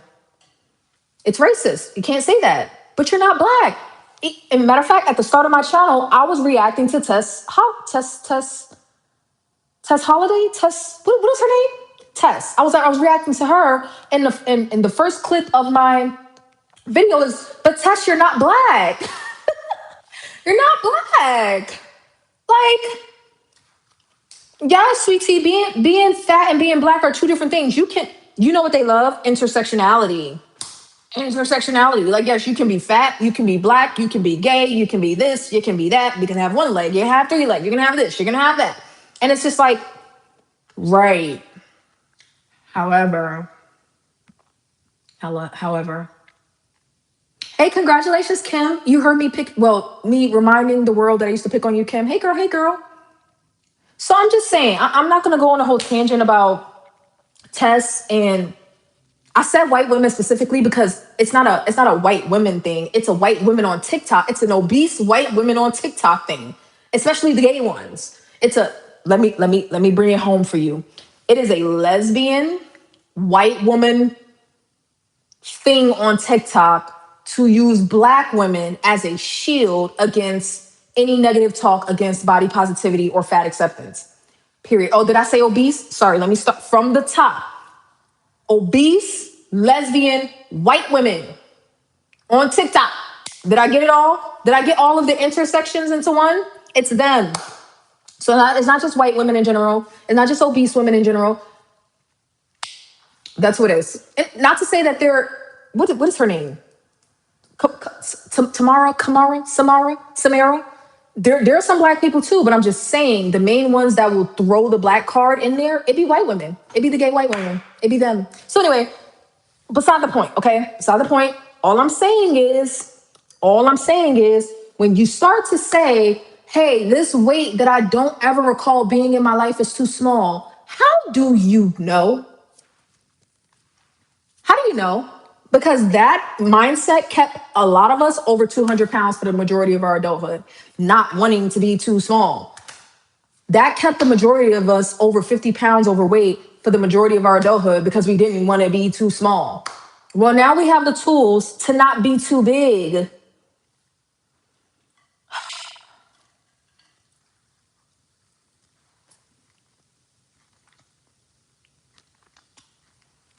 Do I need to say it again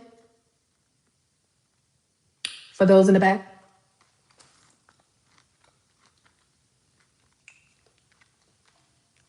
We have the tool to not be too big. And some of y'all want to stay big and you're hiding behind an aesthetic to do it. So, with that being said, we're going to get into Jubilee. I wish Lex all success on her journey. Everything that I had to say, I have said before. I have said to subscribers. I have said in general. I'm just keeping the same energy, especially now that I got a response from a content creator that gave the exact same answer that everybody else gives. And I'm going to give the exact same energy. Girl, don't do it. Keep losing weight. Not because you have to, but why not? Especially if you're going to get surgery. The more body fat you get off, the safer your surgery will be, the better looking your results will be. You know what I mean? So it's like, I'm not going to tell her how much weight she has to lose. I'm not going to tell her what's a good amount, what's not a good amount. All I know is that 5'3", 5'4", it is not unreasonable. If you're 5'4", 199 pounds, it is not unreasonable to drop 50 pounds before getting surgery. But I'm not a doctor. I think she's trying to get the 25 off, so she'll be back at 180.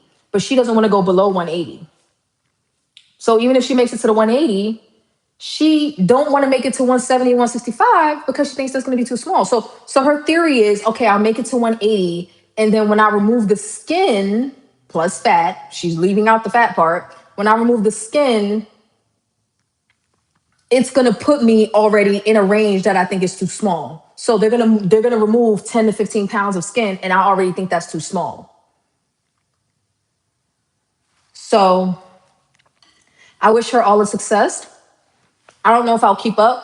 Well, I probably won't because I don't typically keep up with different people's journeys. But I wish her all the success, and I wish her a safe surgery. I wish her a successful surgery.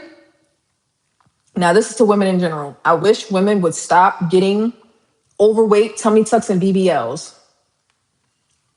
This is to women in general, not to Black women. This is to women in general. I wish women would stop getting overweight, BMI, overweight, tummy tucks, and BBLs. You are overweight. A tummy tuck and a BBL is not going to do anything but make you an overweight hourglass. That was not for Lex. That was just in general. It's not going to do anything but make you an overweight hourglass. And you can honestly be that without the surgery. If like, you know what I mean? So that's my, I got way off track because she responded to me while I was live. So I wanted to give a reaction to it.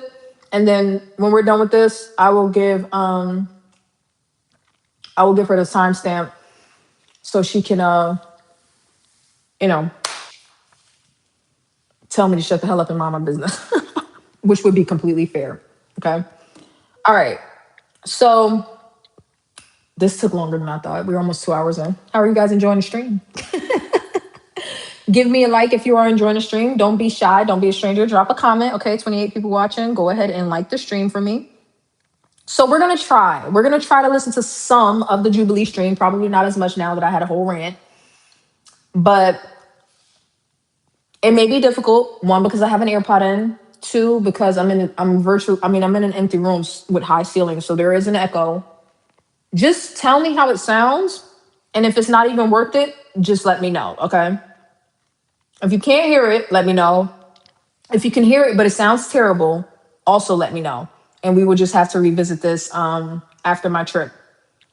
And then before we got out of here, I have one more video that we'll partially get through. And yeah, it may be a rough one for some people. I don't really care like that. But I am interested to see what you guys think. All right, so let's get into Jubilee. And again, if they end the stream, just come right back because I'll start the live again.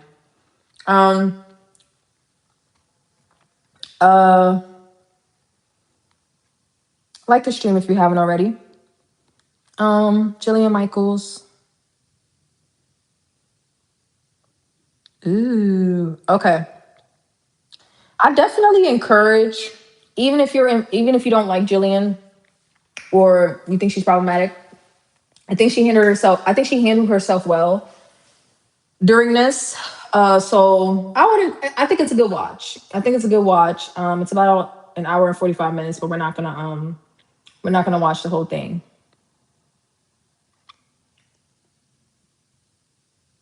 Right. I understand that because I also want implants but I want to have kids. So it's like, eh, I'm just undecided, I'm undecided. So I definitely understand that. All right, let me know how this sounds. If it's terrible, let me know. Wait, hold on. I want to make sure I'm not going through the intro. Okay. Obesity is not healthy. Expert and health advocate and always surrounded by 20 body positivity activists. Okay, so Jillian Michaels, fitness expert, fitness trainer, surrounded by 20 body positivity activists. I am going to press play and you guys let me know how it sounds. All right, my first run claim is that obesity is not healthy and pretending it is puts lives at risk. If you want to be the first debater, get to the chair in 3, 2, 1. Hi, I'm Edie. Nice to meet you. All right, how does that sound? Obesity is not healthy and pretending it is, did she say it's what? A risk? Problematic? Something to that effect? Did y'all hear that clearly? Let me know. It's a bit hard to hear. All right, let me try one more thing. Hold on. Let me try one more thing.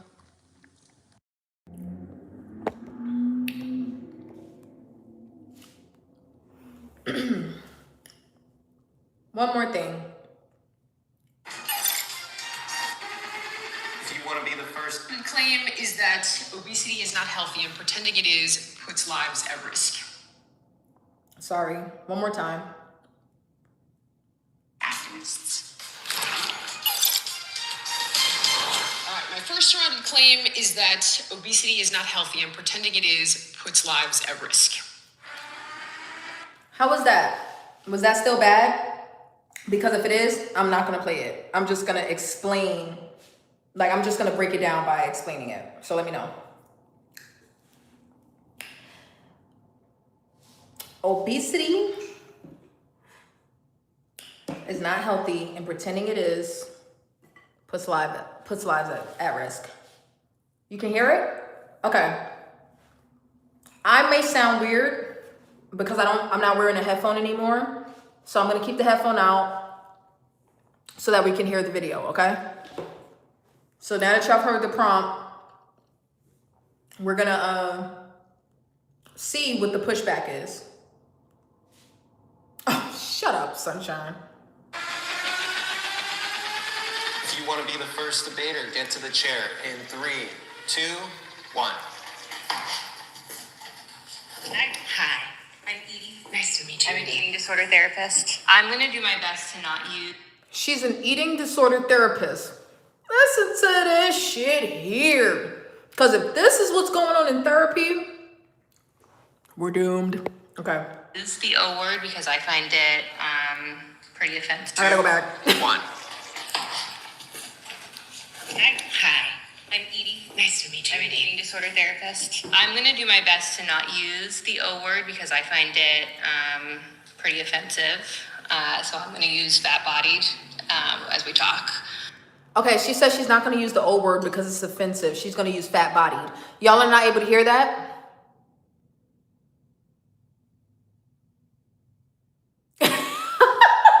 So I can judge each person? Okay, so I just had to move it closer, reindeer? Okay, that's fine. Hold on. This may also help too, because I have the speaker pointed down. Hold on. Give me a second. This may also help because I have the speaker pointed toward the floor, so maybe if I do it this way. I will ad lib for further context, just in case somebody can't hear. but I'm gonna try not to pause it too much so that y'all can get full context. But the point of this is for me to give commentary, so there will be some pausing. If you want to hear it uninterrupted, just go to the Jubilee page and watch it uninterrupted. But I will be giving commentary, so there will be some pausing. I know it's not the best, but I don't have my equipment, Sydney, so this is what we got. I'm sorry, gang. Okay. Do you understand why people find it harmful and triggering? Overweight and obese is literally just having too much body fat. It has nothing to do with the quality of the person. Oh, yeah, I agree with you on that. Are we going to debate the claim? Yeah, I just wanted to. Yeah, I wanted to clarify though. Are we going to pretend like I'm a 3 and you're my mommy, telling me how to talk? Wow. Okay. Okay. So the claim that you're saying is that it is inherently unhealthy to live in a fat body. It's inherently unhealthy to have excess body fat, yes. Okay, where are you getting that information from? Oh, okay. Where are you getting that information from, Lord? It's inherently unhealthy to have excess body fat. She said, the person that says the O word and fat body. Where are you getting that information from? Ciao. It gets worse. This is a therapist. There are dozens of MRT trials that show having excess body fat. Dozens is causal, not correlated. Oh, no, that's not true. There's no disease that just fat-bodied people get. I didn't say that. But obesity lends itself to all-cause mortality across the board. Have you heard of something called adiposopathy? Mm-hmm. Okay, so you know it means literally sick fat. And you understand how it works? Mm-hmm. Okay, tell me how it works. So it's an additional layer of fat in the stomach area. No. She's like, you know what that is? She said, mm-hmm. She said, you know how it works? She said, mm-hmm. Okay, so tell me how it works. And she didn't even know the answer. And it's just like, Okay. That's not what it is. It works as follows. When we eat too much food that has energy that we're not utilizing, the body needs to put that energy somewhere, right? So it puts it in fat cells. So it puts it in initially subcutaneous fat cells, a little bit of visceral fat, which is fat around the organs. And at first you have hyperplasia, which means we're recruiting new little fat cells, which isn't necessarily a bad thing up to a point. Now, I think that's fair. This is where I think people don't give Jillian credit, because she's not dumb. She's a little, she needs to open her mind a little more, but she's not dumb on the science, right? She said, when we're eating and we have we need somewhere to store that extra energy, we put it in our fat cells. And that's okay. That's non-problematic up until a point. She gives body fat nuance. She doesn't say, oh, if you got body fat, that's just inherently dangerous. No, excess is inherently dangerous, okay? So she gives the nuance. Subcutaneous fat, up until a point, we're good, we're straight. But it's when it becomes excessive, especially for visceral fat, because fat is an organ. We talked about that before. That is when it becomes dangerous. the issue is that once you can no longer recruit more fat cells, right, you get hypertrophy. So the fat cells start to expand. And this is exceptionally dangerous because what ends up happening is the blood vessels get outpaced. So the fat cells can't get oxygen and they start screaming, literally. And when they do, they release cytokines, inflammatory proteins, right? I want to pause. Of course you do want to pause. Okay. Because it's irrefutable. You don't even know what I'm talking about. So, Jillian, okay, first of all, I don't appreciate the way that you're speaking to me right now. You called me out for just trying to understand the languaging and saying I was talking to like a 3-year-old, but I felt like I was talking to... No, she didn't call you out for not understanding the language. She called you out for saying you understood when you really didn't. Very respectfully. You're talking to me very disrespectfully right now. Here's the thing. I want to... Gaslighting. You're telling me you understand it, but you don't understand it. You fundamentally didn't describe it accurately. But what I understand is that... What's lipotoxicity? I don't want to talk because I am not, okay, here, I'm going to say this straight out. I am not a medical doctor, okay? So I'm not going to talk to you about medical diagnosis because that's outside my scope and I'm fully willing, I'm fully willing to be wrong. What I am here to talk to you about is the fact that people in fat bodies are irreparably harmed going into the medical system every single day because of the term, the O word. So that's what. I did not choose violence today, so I'm not gonna say she has a punchable face because that would be violent. Okay, so because of the O word, people are essentially facing harm and discrimination in the medical field every day. I think that that's, okay. I think that there are doctors that clearly have a bias against obese people and treat them differently, but I don't think that that's the case across the board, right? I think that enough people experience this, that it is a real thing, but to make it seem like it is a given, it's not, because, and I don't want to use myself as an anecdote, like, well, it didn't happen to me, so it doesn't happen. No. What I'm saying is not everybody has this experience, okay? Like, you would have to account for the people that may not have that experience and then have to explain, if this is a given, why do some obese people not have that experience? Or why is it worse depending on your race in some cases or your sex in some cases? Are obese men treated the same as obese women? Are obese white men treated the same as obese black women? Is an obese child treated the same as, like, you know, an obese elderly? Like there's nuance to this, and she's kind of casting a wide net because she can't really attack points individually, so she's just throwing a net of discrimination. You want to litigate? Yeah. Okay, that's not the claim though. The idea that fat-bodied people are inherently unhealthy is, I believe, incorrect. You're wrong. No, I'm not There's wrong. a robust amount of data. I'm not wrong. Okay, so Because let me finish the thought. You can't look at. Let me finish the Let me thought. finish my thought first, Okay. please. Sure. You can't look at a person's body and tell whether or not tell their health status. So fat is an endocrine organ. You see what I mean? This is why we talked about this before. You cannot look at a person's body and tell their health status. No, you can't, dummy. I'm arguing that although that is true when it comes to body fat, that is true up until a point. So they use this logic to gaslight, like, well, you can't tell I'm unhealthy. Okay. But once you're 100 pounds overweight, I don't care what your blood work says, you're unhealthy.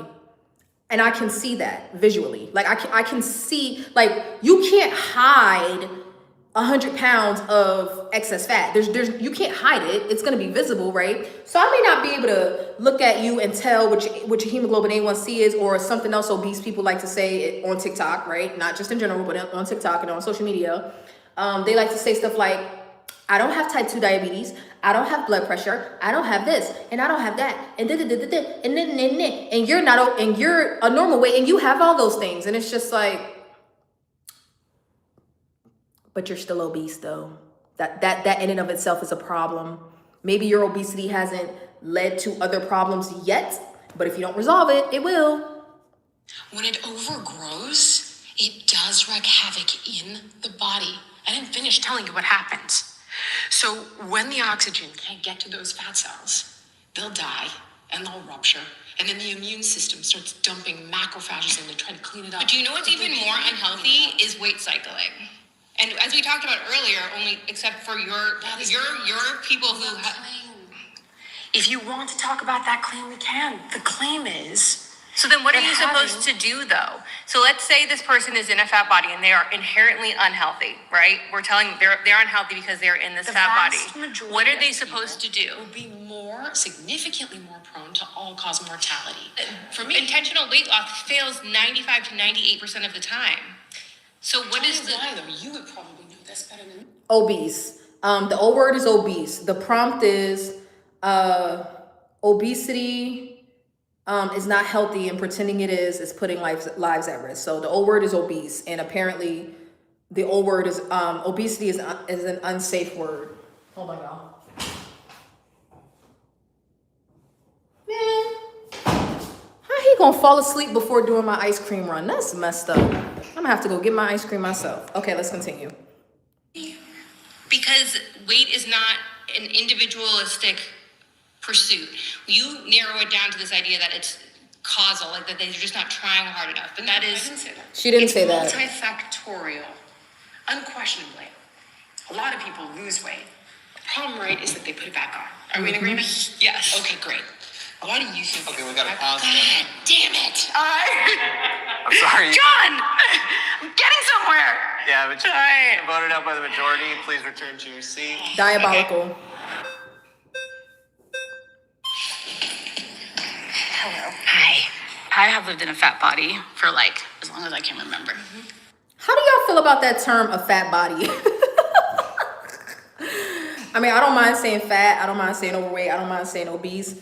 But like, how is saying a fat body better than saying whatever? And I've known very many fat people. And I don't think any of us, the people that I know, I can only speak to the people that I know, I don't think any of us are pretending that we're okay with it. What I want to say here is I live with autoimmune disorders, I live with chronic illness, and I'm also neurodivergent. And this is, the body positivity movement has made it so that I can tolerate this life. I can find... Ain't no. That's the problem. That's a part of the problem. The body positivity movement has made it so that I can tolerate my obesity. Why would you want to tolerate it? We want to get rid of it. Why do we have to tolerate it? That is insane. Find ways to thrive, even still. But I'm not pretending that this doesn't bother me. And by bother, I mean that it doesn't hurt to carry my weight. I'm willing to concede with you that carrying around extra weight is harder. It is. But it must be done. I don't know that I agree with you. Okay. Tell me more, please. Well, tell me why you think it must be done. Because I've worked really hard to not have this. What does that mean? Like you beat yourself up in the gym or something? No, I don't. That's not fun. No, I'm not. I'm just trying to understand what you mean. What I mean is that I grew up with a number of undiagnosed conditions, and even I can think back to like middle school, and I couldn't keep up when the PE teacher would make us like run laps, and I'm like, this is physically aching me, and I didn't understand why. And I didn't understand why because I grew up with a single parent. Keto in the mist. Shut up. Those are my words, keto in the mist. I'd be like, I'm judging. I know it's wrong. I'm judging. Undocumented single parent. We were bound to the medical system that we had access to. I understand. I've done... No, they're not all obese. Most of them are, but they are body positivity activists. what I needed to do a number of times to try to lose weight. What did you try? Tell me. Listen. Y'all don't give Jillian enough credit. So she's listening, right? And the lady, young, I think she's young. The girl says, I've tried a number of things to lose weight. We all say that, right? And typically when we're asked that question, we can answer. And Jillian says, what did you try? I think that's a fair question. If you're gonna say you have to tolerate your existence in a bigger body, you have to tolerate it, and this movement is allowing you to tolerate it, but you don't like it, you don't want it, you're just willing to tolerate it, and you say you've tried things to lose weight and nothing worked, I think it's fair for a person to ask, well, what did you try? Let's see what she says. I've worked out at the gym. I've tried to do Pilates. Even yoga. Okay. Even yoga hurts. Do y'all hear anything that's missing? Let's go back a little bit, just a little bit. I know this would be so much better if I was sharing the screen, but they would have ended the stream anyway. So far, they're letting me get away with it. So let's just work with it. Let's see what her answer is again to the question.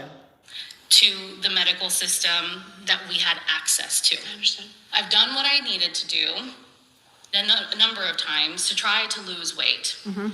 What did you try? Tell me. I've done I've worked out at the gym. I've tried to do Pilates. Even yoga. Okay. Even yoga hurts me. Okay, so the exercise causes you pain. The Due to exercise autoimmune causes condition. Okay, no problem. Right. I'm with you. Dieting, for example. Okay. That doesn't make any sense to me. I don't think that food makes very much sense to me in my neurodivergent brain. This is where mechanistic eating actually helps people who are neurodivergent. Now, she says, I tried working out, Pilates, yoga. Because at first she didn't know what to say. It sounded like she was saying things that she felt like she was supposed to say. There's nothing wrong with working out in a gym or Pilates or yoga. There's nothing wrong with that. And conventional wisdom does say, eat less, move more, burn calories. Now, some people are still misled to believe that they can outwork their calories. But I was interested that food wasn't the first thing that came out of her mouth. Food wasn't the first thing that came out of like I've tried changing what I eat. I've tried eating less. I've tried not eating. I've tried fasting, whatever. She didn't say that. She when she got to the diet portion, it was like the fourth thing. And she said, diet doesn't make any sense to me. Diet just doesn't make any sense to me. And it's just like, what does that even mean? Like, let's just continue. Virgin, and the research supports that. Okay. Because, For example. okay. That doesn't make any sense to me. I don't think that food makes very much sense to me in my neurodivergent brain. This is where mechanistic eating actually helps people who are neurodivergent, and the research supports that. Okay. Because it doesn't have to make sense to you. Okay. In other words, it's like you eat on these schedules and you eat these foods and you eat this much, hence the concept, right, of Hard mechanistic. pass. I don't like that. I understand that you don't like it, but you'll have to decide which you don't like more. Oh, y'all don't give Jillian enough credit. I know she's very annoying. But that bars, okay? She says, eating doesn't make any sense to me and blah, blah, blah, blah, neurodivergent brain. And Jillian comes back with saying, that's where mechanistic eating, dieting, I know we don't like the diet word, but let's say structured eating, planned eating, intentional eating, whatever you want to call it, right? You eat at this time, you eat this amount, you eat these food, and you eat these foods, or whatever. You may limit other foods. I don't know how many times I've said, if you have an ED, or if you've been obese, or if you struggle with food, you don't get to live by normal people rules.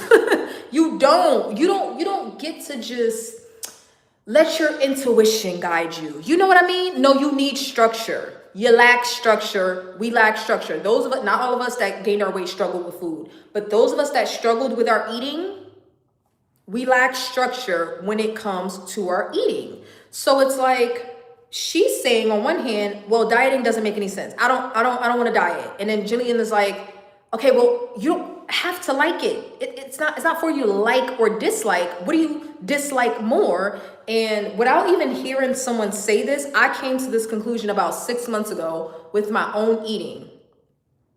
It ain't that fucking serious, right? Like, I struggle with food, but I came to the conclusion, like, okay, like, pick a struggle. I was about to say, pick a struggle, bitch. Pick a motherfucking struggle, okay? Like, what you want to struggle with overeating, or do you want to struggle with your weight, or do you want to struggle with your emotions? You want to struggle with your mental health? You want to struggle with exercise? You want to struggle with this? Pick a goddamn struggle. And you know what I didn't want to struggle with? Trying to make weight loss successful without changing my diet. That was a struggle. Now, GLP-1s got me pretty far. They got me pretty far without having to change my diet. But I didn't, like, it came a time where I had to make a decision. Like, all right, like, pick a struggle. Pick a motherfucking struggle. And she's like, no, I don't like that. I don't want to do that. And it's just like, yeah, but you don't get I don't want to say you don't get a choice, because you get a choice. You get a choice to stay fat. Hence the title. You get to choose to stay fat. But be mindful that it is a choice, because you could make a different decision that would get you further and closer to the life that you claim to want. You claim to not like being obese, but you don't want to. This is the delusion that it's the delusion. It's delusion, but we're gonna keep it going. Because I like that Jillian said, yeah, but like, you don't have to like it. And that's the conclusion that I came to with my eating about 6 months ago. I don't want to eat the same things over and over again because that's boring. I don't want to cook my own food because I'm tired. I don't feel like always eating my own food. I don't want to eat the same. It's boring. It's this. And it's just like, so what? Like, you don't, who said you gotta like what you eat every time you eat, especially when you're struggling? When you're struggling with making the right decisions, who said you gotta like making the right decision all the time? Who said you gotta like it? Who said you gotta like eating at home versus eating out 7 days a week because, eating out is more convenient, so you would prefer to do that? Like, who said you gotta like eating at home? Sounds like body positivity is an excuse to accept their obesity. I agree. Let's continue. The weight or the mechanistic eating? Because it actually could be helpful. There are other ways forward, but you told me you tried them. I tried a whole lot. There's a lot of other things to be concerned about. I'm also a social worker. I work with youth. There are a lot of, Let's go back to you. yes. Tell me.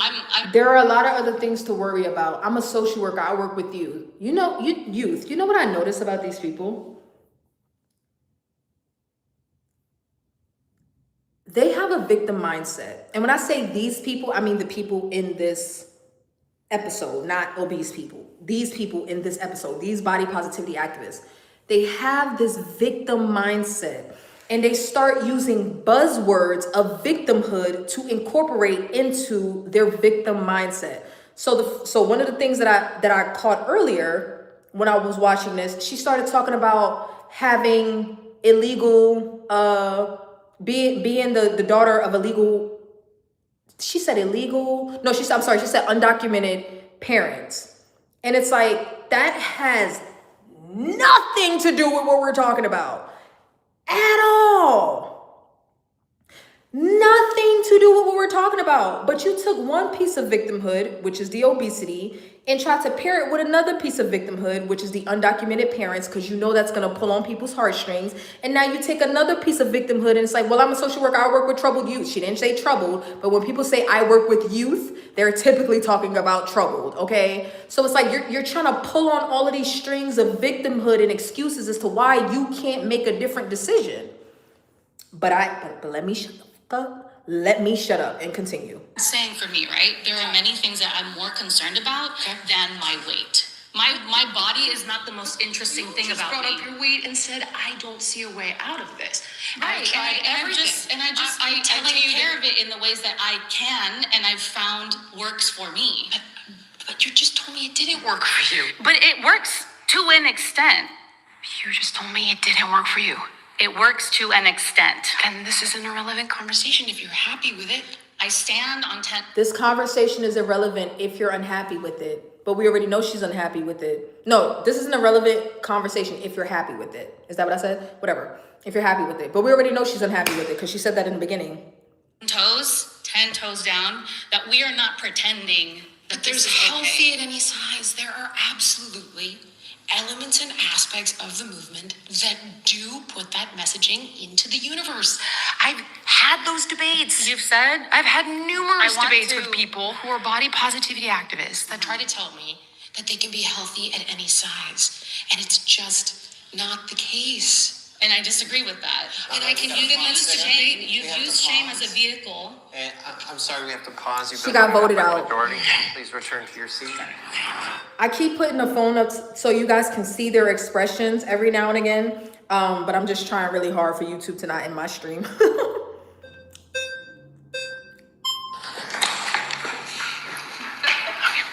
What I'm curious about is if you care about people's health and you have people in front of you, and I'm sure you have people online who are telling you that the body positivity movement, or I prefer body liberation, body justice, body acceptance, body love, all the good shit that we like, actually increases their health, then I don't understand your debate. Like, what are you debating if the fat people are telling you it makes their life better?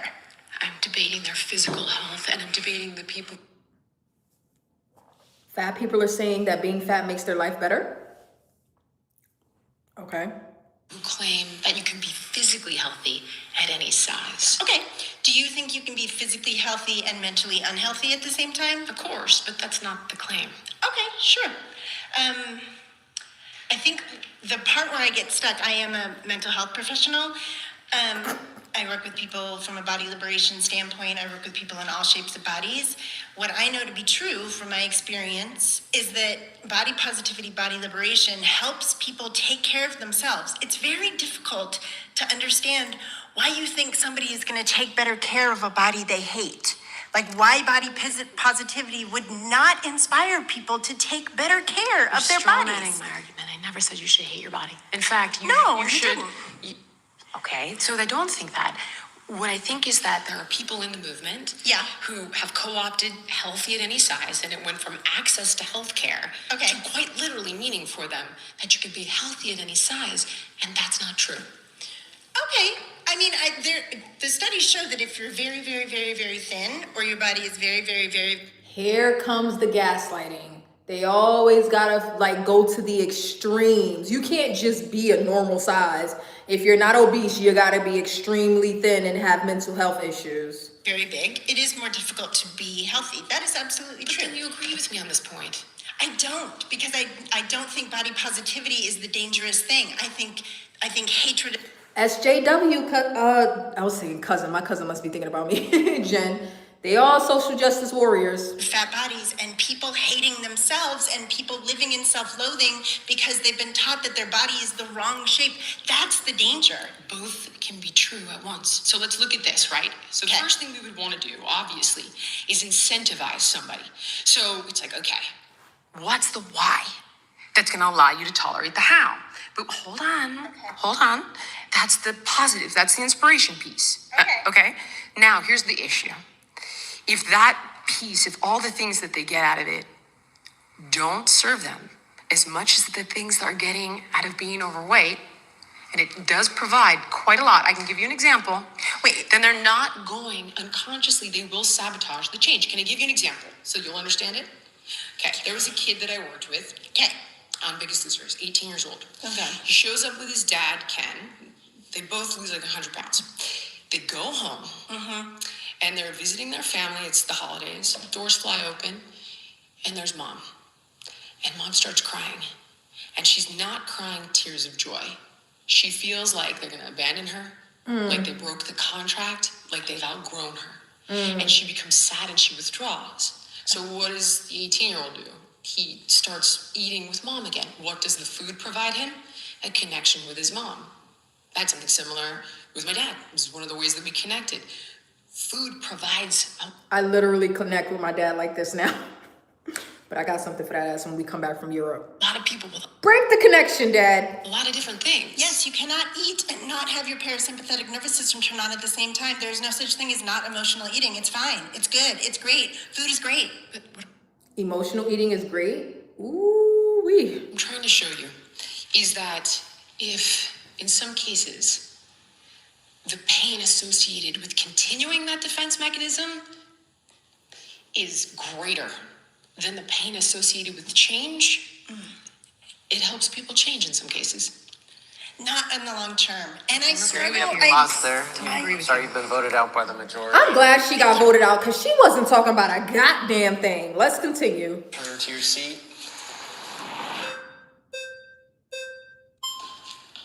So earlier you were speaking about how there's randomized control trials that show. Mendelian randomized control trials that have now shown us that obesity is causal to all-cause mortality. Okay, so I disagree with that. I think there's going to be a problem. How do you do?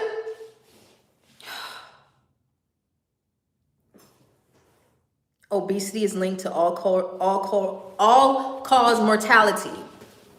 She said I disagree.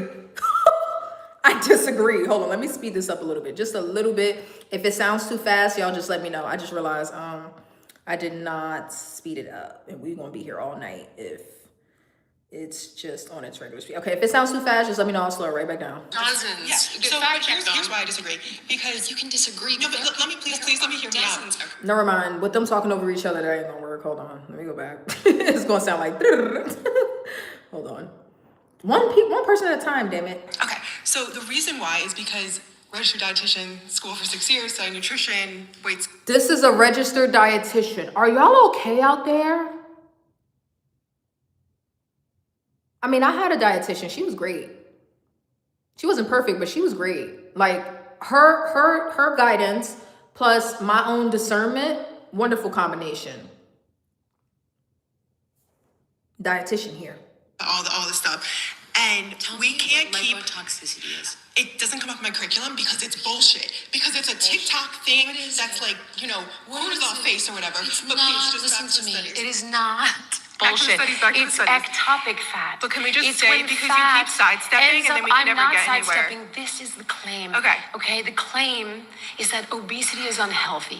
Lipotoxicity But the is reason- not bullshit. but- it is the definition of ectopic fat. It's When funny it never fat came up in gets 6 years of a deposited- professional accredited undergrad. What's fatty liver disease? I know what fatty liver. I was a What clinical is dietitian it? in a That's hospital. These are, I want to get it right, body positivity activists. Toxicity. Okay. When fat is in the liver, when fat is in the heart, when fat gets deposited in the brain, Yeah. that is lipotoxicity, and it happens when the body has no place to put the excess energy anymore. Okay. It is irrefutable that is bad for your health. Can we just go back to the correlation doesn't equal causation? She just you're ignores saying there's it. causal studies, right? Yes, Okay. MRT Gotcha. studies The that show acronym is great. Okay, so I think The acronym is the great. reason why we cannot show that the fat in and of itself leads to the negative health outcomes is because we cannot keep a human in a lab and control every factor, but have the only thing why that's they different. use Mendelian randomized control. But can you just trials. listen? So a person Inherently eliminates any conflating factors because they're based on genetic predispositions coupled with But can I lifestyle. just share something? Okay. A person in a larger body has experienced A things person that in we a larger can't body. undo from the fat. So for example, they might have negative health outcomes because every time they go to a doctor, instead of being given an evidence-based treatment, like I have unearned thin privilege, I go to a doctor, I say, my stomach hurt. What? She has what privilege? Wait, sorry. What privilege does she have? Due from the fat. So for example, they might have negative health outcomes because every time they go to a doctor, instead of being given an evidence-based treatment, like I have unearned thin privilege, I go to a doctor, I say, Did y'all catch it, or do you need me to repeat it? She said it kind of fast. I had to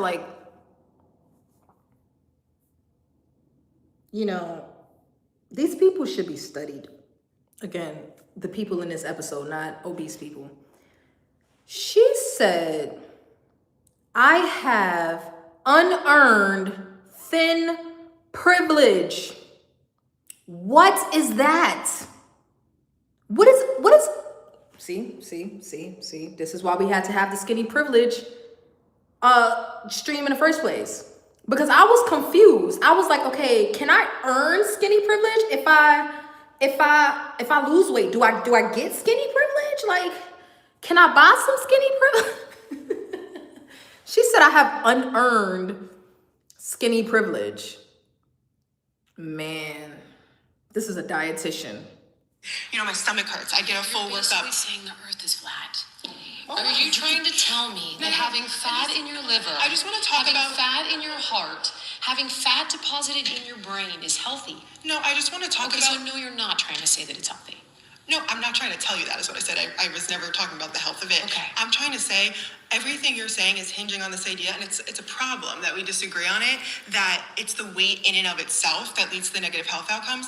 You're saying this MRT totally is... Fat is an endocrine organ. I know, but can you... Fat is an endocrine organ. We talked about that on one of our previous streams. It destroys your hormone balance. It creates insulin. I don't know what it means, Sydney, because how do you earn skinny privilege?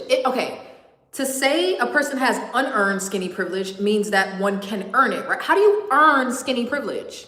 How do you do that? That's a new one. Sensitivity. What about when the fact- body has too much fat, it releases insane amounts Yeah. of different. I just wonder, have you heard of social determinants of health? Tell me about it. Okay, social determinants of health, a group of factors that impact someone's health outcomes. Okay. That are things like your healthcare access and quality, neighborhood and built environment, things like your stress levels, socioeconomic status. So Okay. here's the thing: a person who's fat or lives in a larger body, we can't take away that that person has probably experienced higher stress levels their whole life from experiencing marginalization at every corner, from shows like The Biggest Loser to the Sure. Trauma. Yes. I mean, there's a high correlation between SA and obesity and other types of trauma. It could be economic trauma, you know, growing up in poverty. It could, you know, it's a lot of different things as far as, you know, as far as stressful circumstances. Okay? Like, that doesn't make obesity healthy though. Remember, the prompt is obesity isn't healthy, and pretending it is puts lives at risk. What is she talking about? Like, you're talking about the factors that contribute to obesity. Okay, but that still means obesity is unhealthy. Like, that doesn't mean just excuse it because these people were dealt, you know, a lot of us were dealt a shitty hand. You know what I mean? Like, no, that just means we need to put more effort into education so that people can at least try to have a fighting chance, because the food supply is rigged. Doctor's office. Okay. We can't take away that they haven't been given evidence-based health options, because when they go to a doctor, they're But when it is evidence-based, y'all ignore it. You're delusional. told to go lose When weight. fat gets deposited in But you're the not, brain, you're not answering what I'm saying. I'm confused. Are you suggesting these are the reasons people become overweight? No, I'm suggesting that a person could be in a larger body and be perfectly healthy based on Do you their realize lab, that their only cholesterol. 7% of people who are classified as overweight or obese, call it whatever you guys feel comfortable with, only 7% are classified as healthy. Say that was true. Say we knew. Did y'all hear that? 70% of the country is overweight. 40% of the country is obese. Only 7% of that demographic is classified as healthy. Now, I would want to know what classifies as healthy, but to me, obesity in and of itself is unhealthy. So, I don't know what to say. What are we classifying as healthy? Because once you reach obesity, you're unhealthy. I don't give a fuck what your blood plan will say. I just don't care. That's how I feel. I can go grab the data for you right now. Okay. Say we knew for certain that it was unhealthy. That what you're saying is true. Here's the classification. But even then, we'd be in this place where, okay, so what do we do? Are we going to send someone down a path of trying to lose weight and then gaining and trying and gaining? And we know that. No, we're saying that, yes, that's problematic. But the other answer isn't just stick your head in the sand and ignore it like y'all are suggesting. Weight cycling in and of itself, bad for the heart, bad for insulin, bad for the brain, bad for all the things. We work with that individual. That's what I do in my private practice. That's wonderful. Yeah. And I don't encourage weight loss because it's unethical.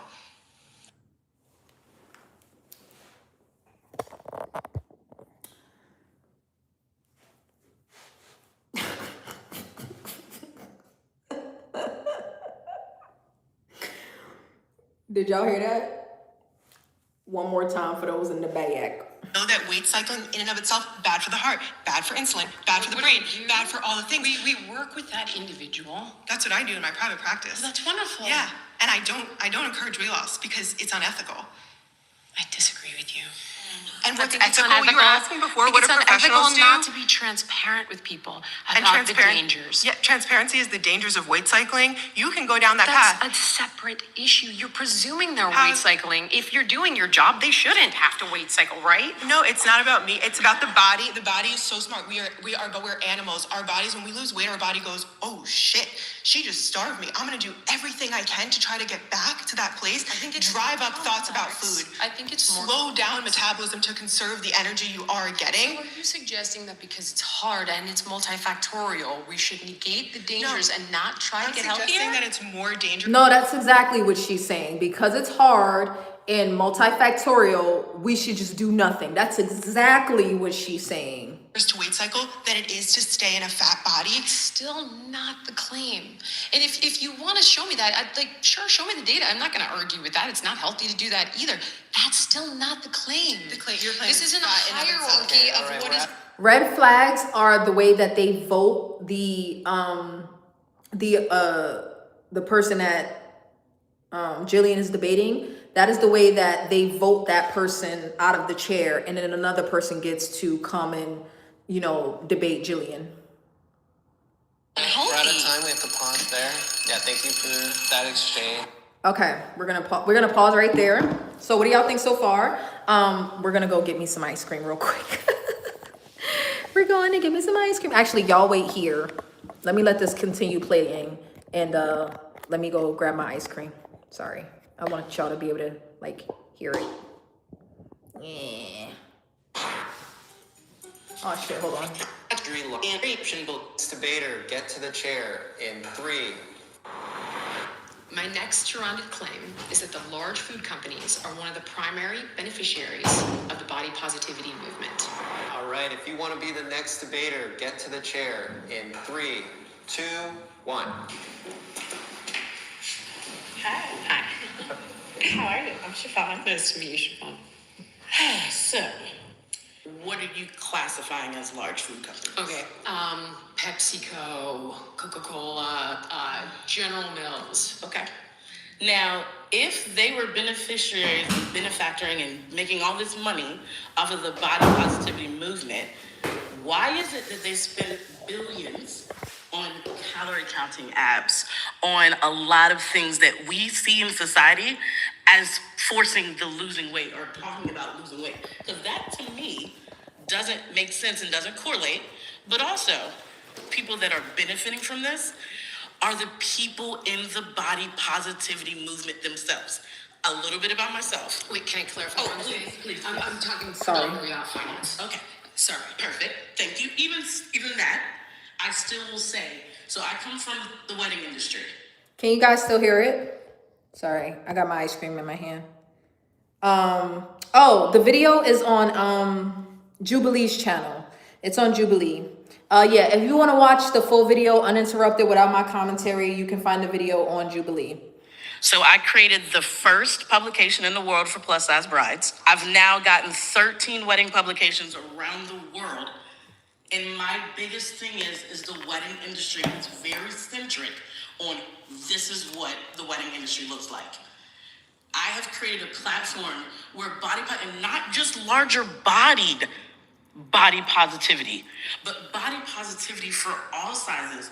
And I'm going to come specifically from the wedding industry, which is very different, I know, but it still is a very... What is she even talking about? Okay, yes. So your argument is the wedding industry is the primary beneficiary? No, I'm not saying that. I'm saying that's where my knowledge comes from, but the body positivity...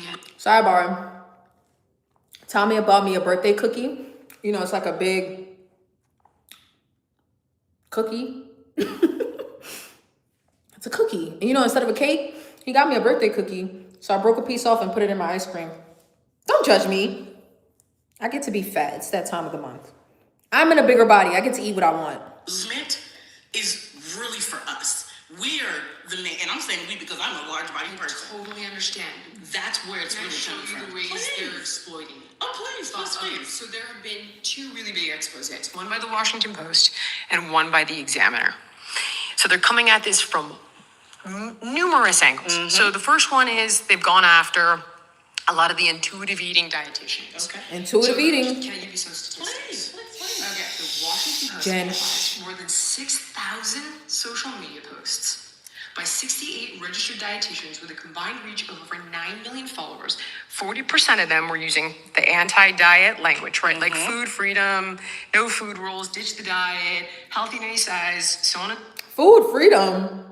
Food freedom. You know what? I agree. Food freedom. so forth.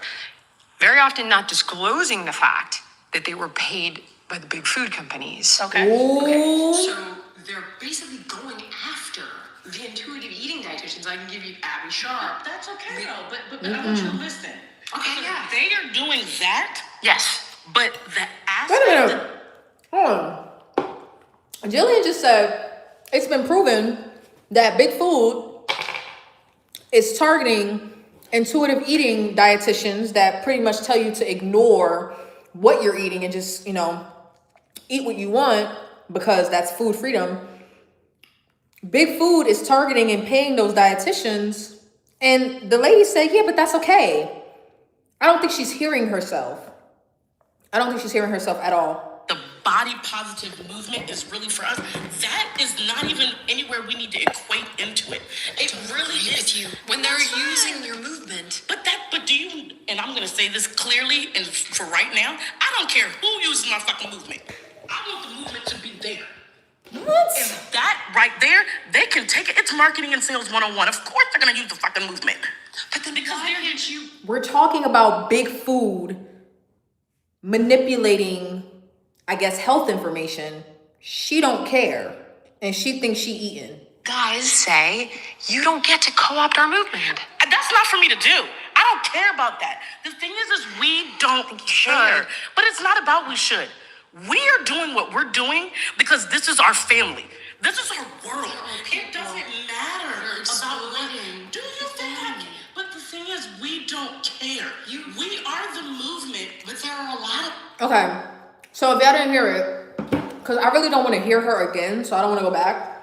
Basically, Jillian let her know that big food is essentially paying and influencing intuitive eating dietitians so they can then influence their clients to pretty much disregard food safety and nutritional value and things like that. And she's like, that's okay. Like, I don't care who co-opts and uses the movement as long as the movement is here.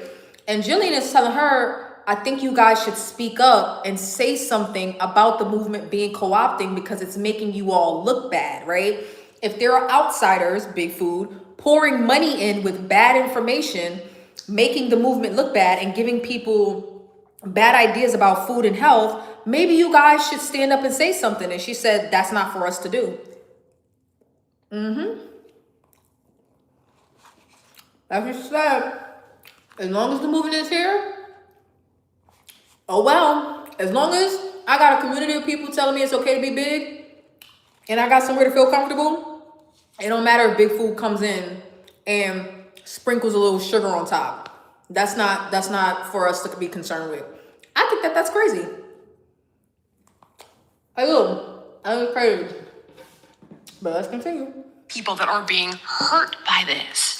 And these guys essentially are engineering food to be addictive. And you know what? And I will say this. Okay. I will say this. Yeah. I will give you the claps on that. I will say, yes, that is true. But what I do want to say not the claps. Is that it happens all the time. A movement starts and someone comes in and takes it. And someone comes in and comes in it. And someone comes in and runs with it. Don't deny it. You just don't care. That's what you're saying. I'm saying it's fine for them to do that. But the bigger issue that I want you to realize is that the body positivity movement is ultimately for us. If someone wants to come and get on our coattail, that's perfectly fine. But for us, it doesn't need to go away. It doesn't need to go anywhere. It doesn't go away. But I'm suggesting. Now, see, there's a suggestion. Okay. I like it. I like the suggestion. I'm suggesting that it could evolve. That you guys could call out when you're co-opted. That you could centralize messaging so that it's not all over the place. Now that, Jillian, right? I am not opposed to. I'm not opposed to that. But I'm not saying it. That's not a claim. No, but the thing is I want you to know who the true beneficiaries are. You're saying that they are the main beneficiaries. I'm speaking financially. Yeah, and I that's apologize. Okay. And that's okay. But you're saying the claim says that the large food companies Us, Jen, you heard her. Are the main beneficiaries of the body positive movement. You heard her. That is not correct. I understand. Because we are the main we are the main beneficiaries of the body positive movement. If someone wants to come and get on our coattail, go ahead. Disagree with you on that. I think that's a mistake. And that's okay. I think that you guys could tell them. You could expose what they're doing. And like, can I read you something else? Please. Okay. I'm here to hear. Just show you this how is a great dialogue. diabolical this is, okay? I have a friend that's on the inside. He sent me this. And he goes, I just want to show you. Y'all, listen to this shit. Now, I'm over here indulging in my big food over here, okay? My big back is indulging in my big food. Big food got me with the Haagen-Dazs. They got me. I'm not going to lie. But listen to this shit right here. Listen to how deliberate they are with their marketing. The ways in which this is being in the inside of I can't say that a big food company. You got it. Yes, exactly. Yes. Okay, so here's the intentional message overlap, right? So healthy at every size. Quote, you can be healthy in any size. Corporate benefit. Removes health concern barrier to sales. Stay with me, okay? Dieting doesn't work. Protects snack foods from being cut. Healthy in any size. Weight and health are unrelated. Corporate benefit. Deflects from products causing obesity. Healthy at any size. Weight stigma causes disease, not weight. Wait. Okay, I'm gonna let you Okay, I'm finish. just showing you. This is What I this is an want internal. to bring, Yeah. what I would love, and I'm This is what corporate America thinks of health at every size. This is good for corporate America because it deflects from people thinking about the nutritional value of their food and their health, how their health is affected. I mean, they literally, deliberately are saying they know their food causes obesity. And if they put money into marketing the opposite, good for them. saying love because I want it, but I love it more. If there is such a resistance to the body I'm not gonna lie. Lord, she is annoying. Like, I really want to skip her, but let's just let her finish. positive movement, and I'm speaking specifically kind of from your To me? standpoint. Okay, Yes. yeah. If there's such a resistance to the body positive movement, why are you saying? Why are you letting them take money from you? Wait, Why where's is the it- resistance? Well, I mean, telling you. resistance I'm of telling you. acknowledging or saying that it's actual, that it needs to be. I think that there are absolutely. I think that intuitive eating is a goal, not a treatment plan. A goal, not a treatment plan. I think that having access to health, which is what Health at Any Size at every size was initially intended to do, I think all those things are important. I think, unfortunately, the fact that the movement is decentralized, and it's prone to being co-opted, it can do harm in the ways that I have shown you. And That's what I'm saying. And that we can agree to. I can agree We got with to that. pause there. That's good. We got to pause there. You've been voted out. Thank God she got voted out. Oh, thank God. Appreciate this. Thank you. So I really want to focus on what you've just been saying about the co-opting of the movement, because what you seem to be critiquing is the people who've co-opted the movement, not the people who actually built the movement, not the people who actually are the movement. So the idea that This is Jen's sister right here. So the thing is, Well, for what- I don't want to name names, but there are many, influencers who have said these things. So who's the movement? influencers and activists are not necessarily the same thing. We were allegedly invited here as activists. This and Jen advocates. Peoples. Not always the same thing, right? I Some don't influencers are. disagree, but it's become, as I mentioned, a patchwork quilt of like, I'm an activist, I'm an influencer, I'm a I'm an dietitian. activist. It's whereas like when you look at something like AA, Well, let me It's dive very into clear. something very clear about the Health at Every Size movement. Health at Every Size is actually a registered trademark of the Association for Size Diversity and Health. I know. So when people are misusing that, I know we are a movement that doesn't have the same resources as the health and wellness industry or the health and wellness grifters. Okay. Or the major food industry, right? We don't have those same resources to fight. Who the fuck for is those we? same Never mind, resources, whatever. Our terminology, our philosophies, our practices, our values. But there are some of us out there who are doing that, right? I never see the caveats. I never, ever see the freaking caveats. So one But thing maybe is- today- maybe you can help amplify some of the caveats. You I have am doing that right now. Okay, so let's go to the I'm claim. trying. The claim that body positivity is primarily benefiting big food companies. I mean If that's- financially. I got it. Because individual benefit, I can't, it's not quantifiable. I'm talking about the way these bastards are manipulating this message. Right, To okay. do things So- that I think are very unethical. So, if body positivity is feeding their profits, will we see their profits reduce as this pendulum swing away from body positivity continues to go back to the, like I get asked all the time as the director of NAFA, is body positivity over? Is body positivity over because of Ozempic? Is body positivity over because of MAHA? Is body positivity over? Part of my argument is it depends on what you're in body positivity for. If you're in it for systemic change, it ain't over because the system ain't changed, right? But I do concede the point that Now, I know I'm long-winded as hell, but these people be on a fucking soapbox. Like, get to it, okay? Get to it. we are moving away from some of what we saw as body positivity for the last 10, 15 years. And we're moving away from that. It's less popular. You know why we're moving away from that? We're moving away from the popularity of obesity being body positive because these people never wanted to be obese in the first place. So people are actually finding ways to lose weight, whether it's on a GLP-1 or other ways. A lot of it is from GLP-1s. And the people that never really wanted to be big in the first place, Lizzo, they're deciding not to be big no more. And these people right here, they're stubborn. They are the stubborn ass old guard. They won't let it go. You can still have ice cream and let the obesity go.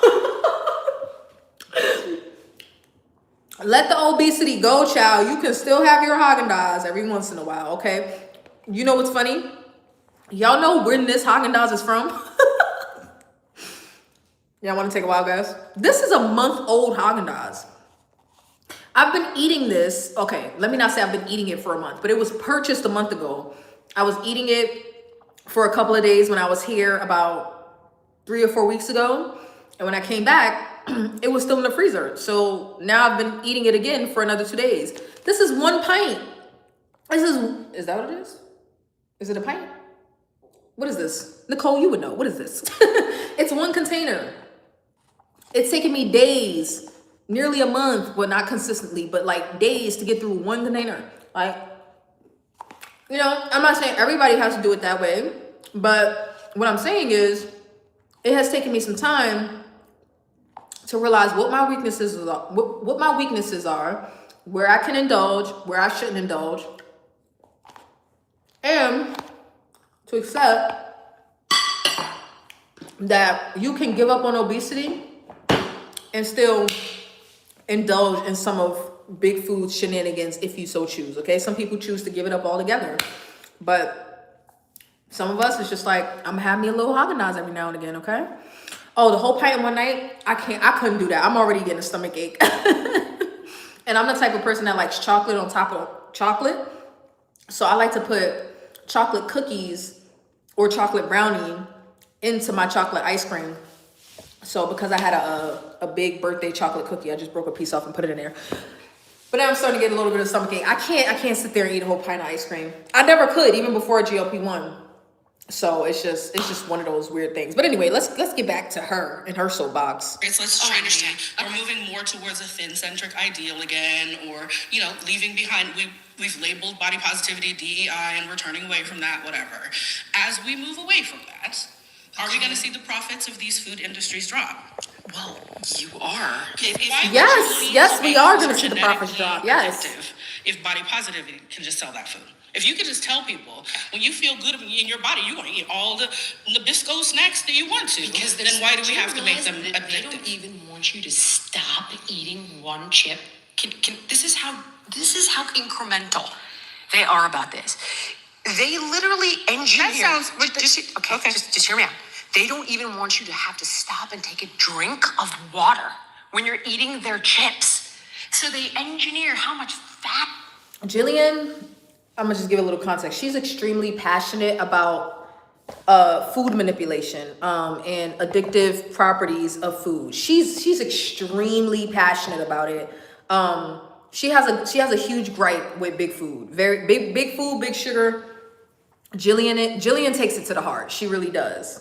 Is in your mouth, and each bite there are a team. And I think it's because she takes it as, which is true, the game is rigged, right? The food is rigged. It's not a level playing field. So even if people wanted to do the right thing, the deck is stacked. I think that's how she feels. And she just, you know, she feels like it's unfair. Of multidisciplinary on the clock, 24/7, day after day, year after year. Their body positivity scientists. No. So this is the thing. No, I'm saying what you're describing is a misuse of science. Yeah. What you're describing is, you know, what you're describing is friction. Business. What you're describing is capitalism. Yes. What you're describing is greed. Yes. Body positivity is not the reason for that. No, I'm suggesting that I think you guys should get pretty freaking vocal and pissed. Because these guys are actively manipulating your message. So much, I haven't even gotten to half the shit that they do. So for example, they have effectively lobbied to remove nutrition guidelines and warning labels on food packaging because of harmful shame. It's like, Harmful shame, remove nutrition labels because we don't want to shame people. This is what happens when trying to protect people's feelings goes too far, okay? Should we go around calling everybody fat and discriminating against obese people? No, we should not. But like, that doesn't mean we have to go to the other extreme and be so protective to the point of dishonesty or even harm. It's just crazy. Trans fats are bad for your health. Okay, It's a fact. They have advocated for that. The body positivity movement, the fat activist movement, the fat. She's being willfully obtuse. Oh my god. Yes. Co-opting. Yes. Right. Yes. So they should stop co-opting our shit. But they're not going to. Okay. Yes, that's what I'm saying. So how do we I feel think you more- guys should get pissed about it. Like, I get the things you're pissed at. We are pissed about a lot of I get it. This Can you is add this it's to a the list? long Add list. this. This- Do you know what I'm saying? They're the primary. You want to And indict someone? It is on the Indict list. these. It is on the list for some Okay, people Jen. whose focus is body positivity, right? We have different foci. I do civil rights stuff. Some people do fashion stuff, wedding industry, health. Civil rights, another SJW, Jen. We're on a roll here. Health and wellness, eating disorders. There are folks who are thinking about the food industry. There are folks who are nutritionists who are, I can't, without seeing the list of. Kim, I'm not a eat the whole pint of ice cream girl. I'm a eat the whole pack of cookies girl. I could never eat a whole pint of ice cream at once. But I could eat a whole pack of cookies. I could do that. Like the people that I remember the Washington Post article. Yeah, some of those people are not people that I would associate with us. I understand, but they're literally, many of them are certified in intuitive eating. Okay, but like they're not Abby Sharp. Okay, but that's not health at every size. Intuitive eating is not a health at I every know, size but principle. that's part of my problem with the movement is that it's like, but it's not that part. But it is that part. It's You're all saying of our it. problem is that we conflate, that all the things get conflated. I'm not saying it's your but problem. You're conflating I'm some of saying the things. I'm saying She's my- annoying. Okay. I'm gonna pause for a second. This is getting nowhere. Okay. Of course, if you want to watch it uninterrupted without me skipping through it, like I'm sitting here, she goes on and on and on and on and oh my god, like for another 5 fucking minutes. Like I'm not about to sit there and keep listening to her go on and on about nothing. And then this lady is back. The therapist that doesn't recommend weight loss is back. personally believe you can be healthy at any size. I don't. Okay, that's fine. I'm not going to debate that point because I don't think that that's what we're talking about right now. So I want to come back to when you were saying that, big food is profiting off of the body positivity movement and that's like a really terrible, bad thing. Okay. I don't think it's good. Okay. So what is your fear with that? Like what's the, I want to understand your concern. I don't think we have enough time for me to tell you how deep my concerns are. Let's do the Guys. TDRL. The one didn't read. I think that they. Okay, let's go back.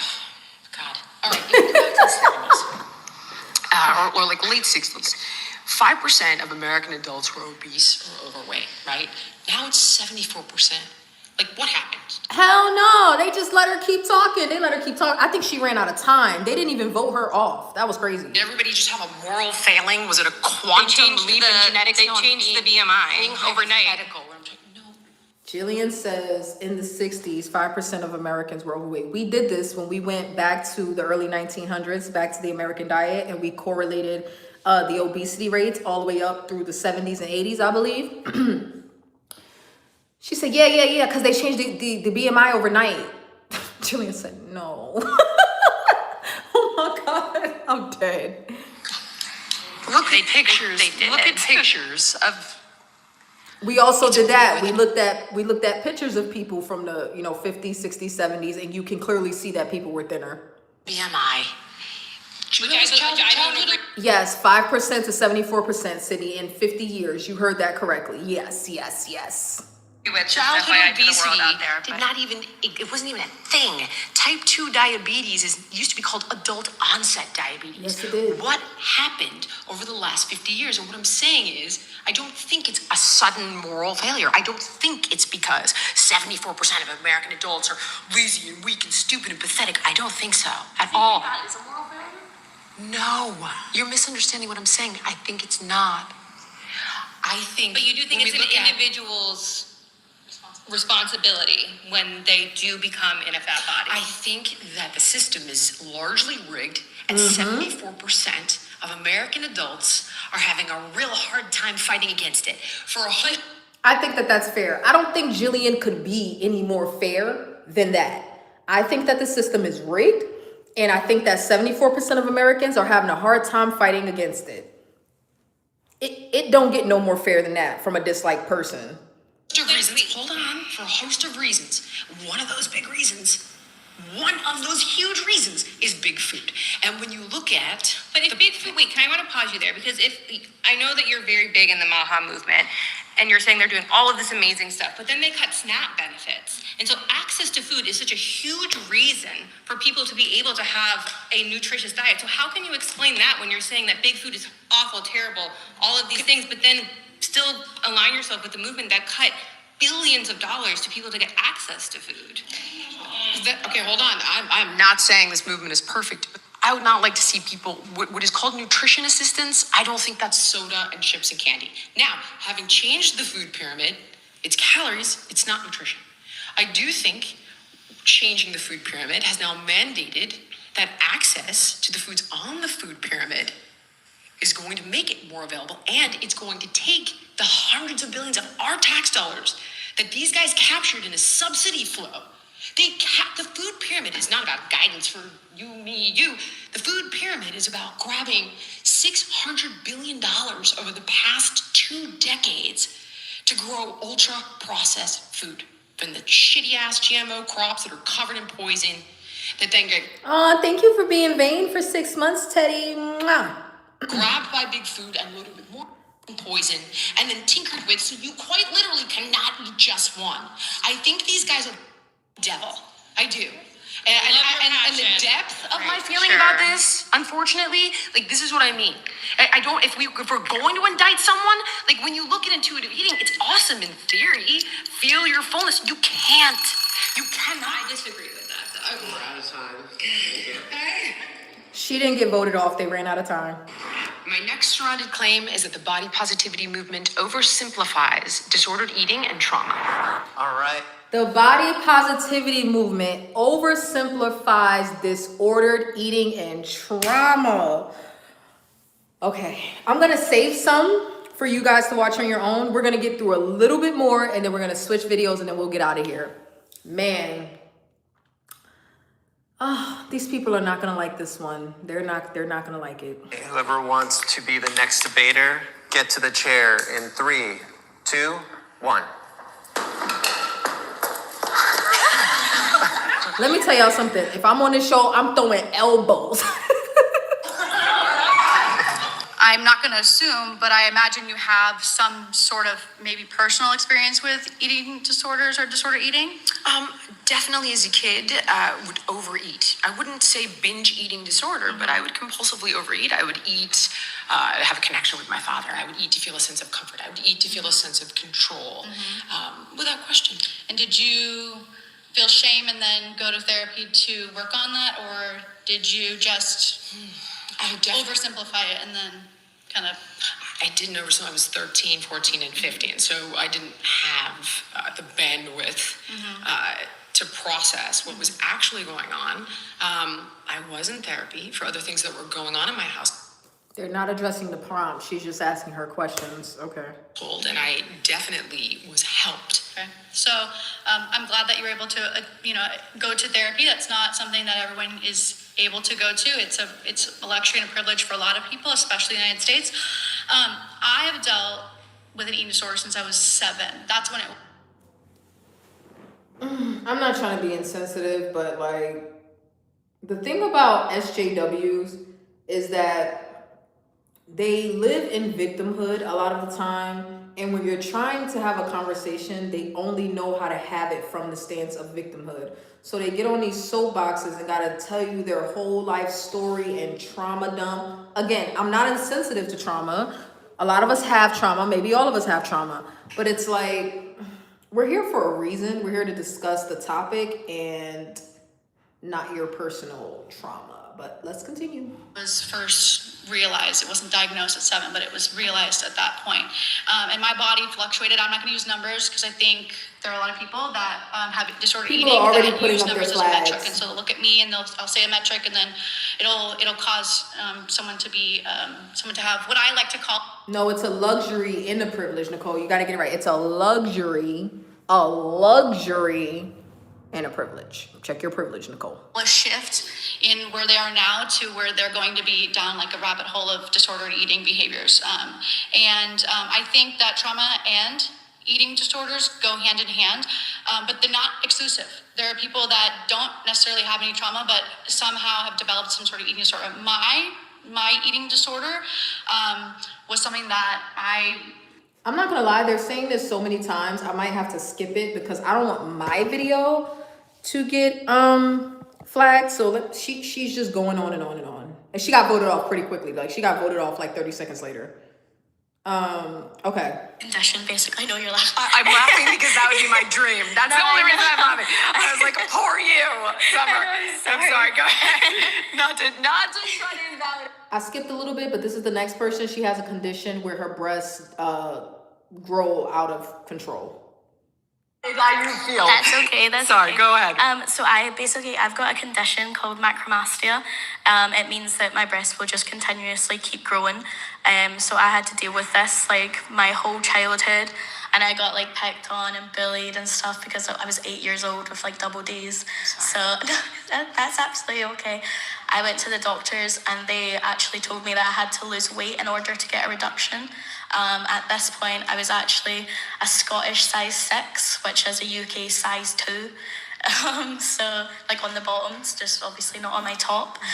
So this actually drove me into an eating disorder, and I started to starve myself and try and make myself thinner so that my breasts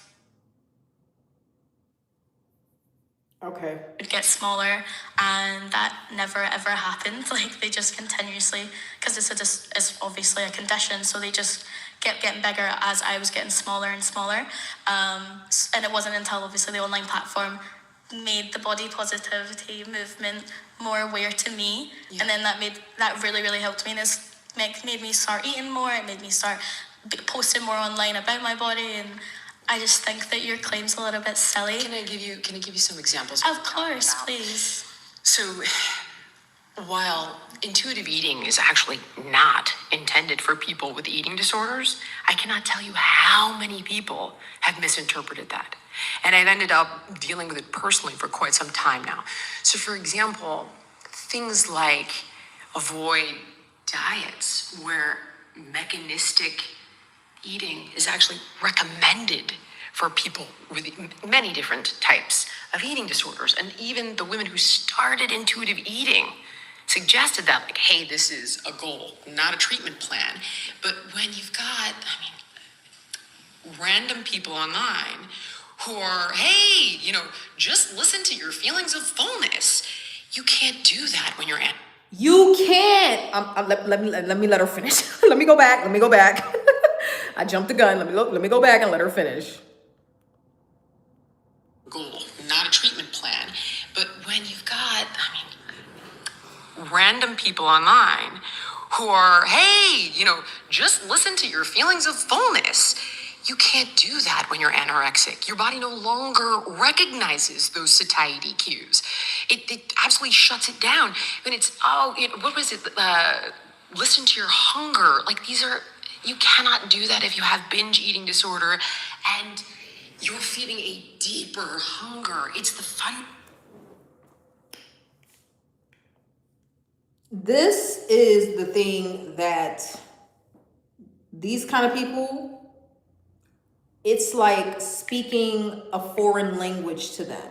First of all, to tell them they can't, right? Like they have to be decisive about something other than just accepting their circumstances. The only thing they're willing to be decisive about is accepting their circumstances and honestly just not trying.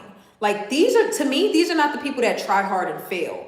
These are the people that quit before they even give it a shot. I don't believe that these people try very hard to lose weight. I just don't believe it. If they are this gullible about this level of misinformation, can you imagine what they're trying when it comes to weight loss or how they're trying to deal with EDs? It's like you can't just trust your body's hunger cues when you are an emotional eater. You can't just trust your body's, hunger cues when you're an under-eater as a form of an ED. It's like, again, when you have an issue with eating, whether you have a diagnosed ED or not, if you have an unhealthy relationship with food, let's just say that, normal people rules don't apply to you. Eat when you're hungry, stop when you're full. If it was that simple, we'd never be fat. Oh, and then some people get on GLP-1s and still struggle with this. Like, so that's how you know it's not that simple. Okay. Fundamental ways in which things like intuitive eating have been misrepresented by the masses. And of course, I understand what it was intended for, but if you... And to be clear, I've used the term intuitive eating recently before, like in the past couple of months, where I noticed that I was overeating. I noticed that, well, I wasn't overeating because I was hungry or because I had cravings. I was overeating because I hadn't accounted for where I was in my weight loss journey. So I was still trying to keep my calories as if I was still 180 pounds, 190 pounds. I was still trying to eat that many calories, not because I was hungry or wanted it, but because I was trying so hard to not eat that I was overcompensating by overeating. Now, this is different because I'm on a GLP-1. This wouldn't apply necessarily to a person that's not on a GLP-1.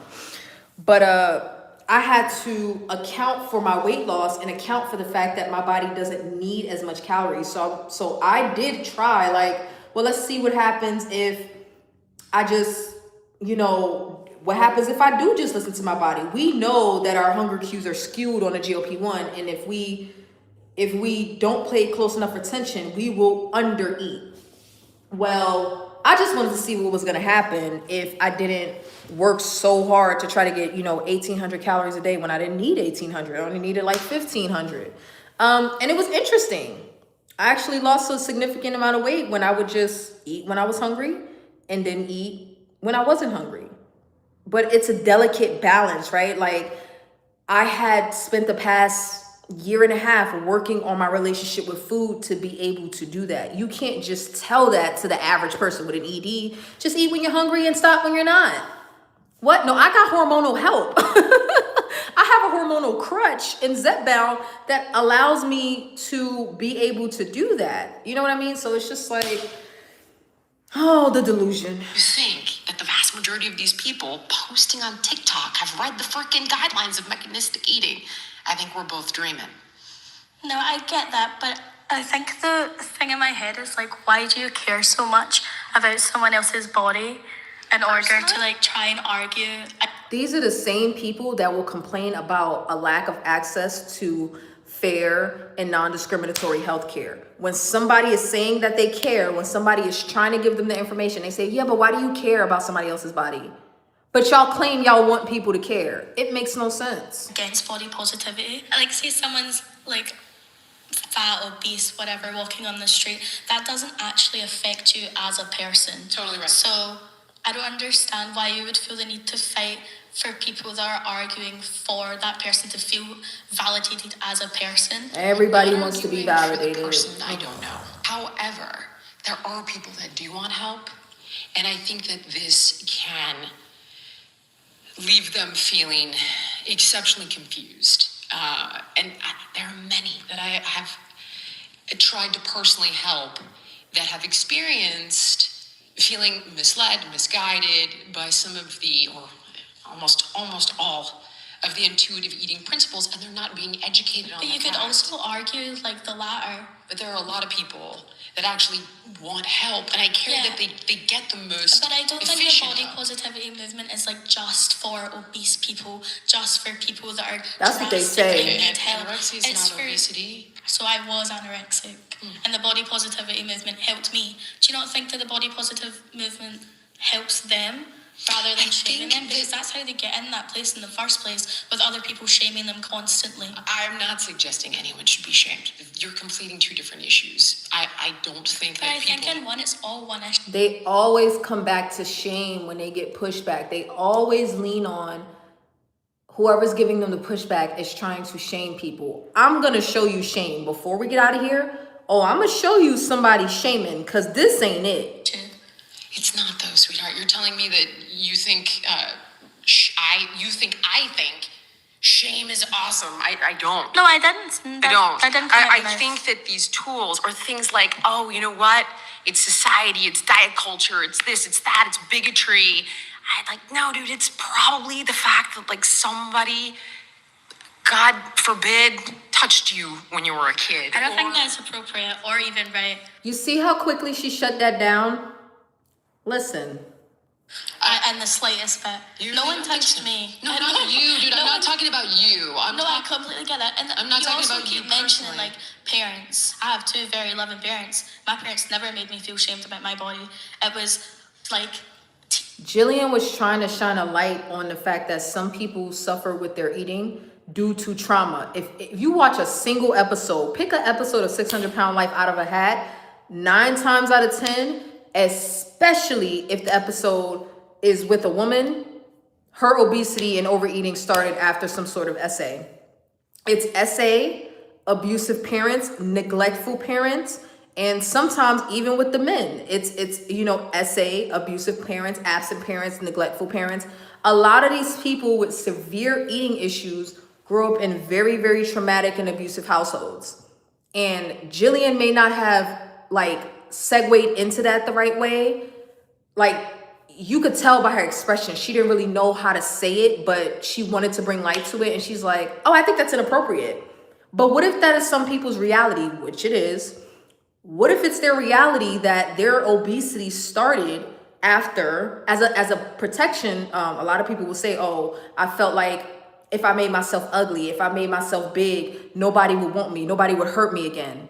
That's a real thing to discuss. And, this person here, young and dumb, don't even want to talk about it. TV shows like The Biggest Losers. In the UK, we've got Super Size versus Super Skinny. Like, it was all of these TV shows that made me feel like this. It wasn't my parents. I'm going to suggest that I don't think you would be vulnerable to TV shows. Why? If there wasn't a primary injury.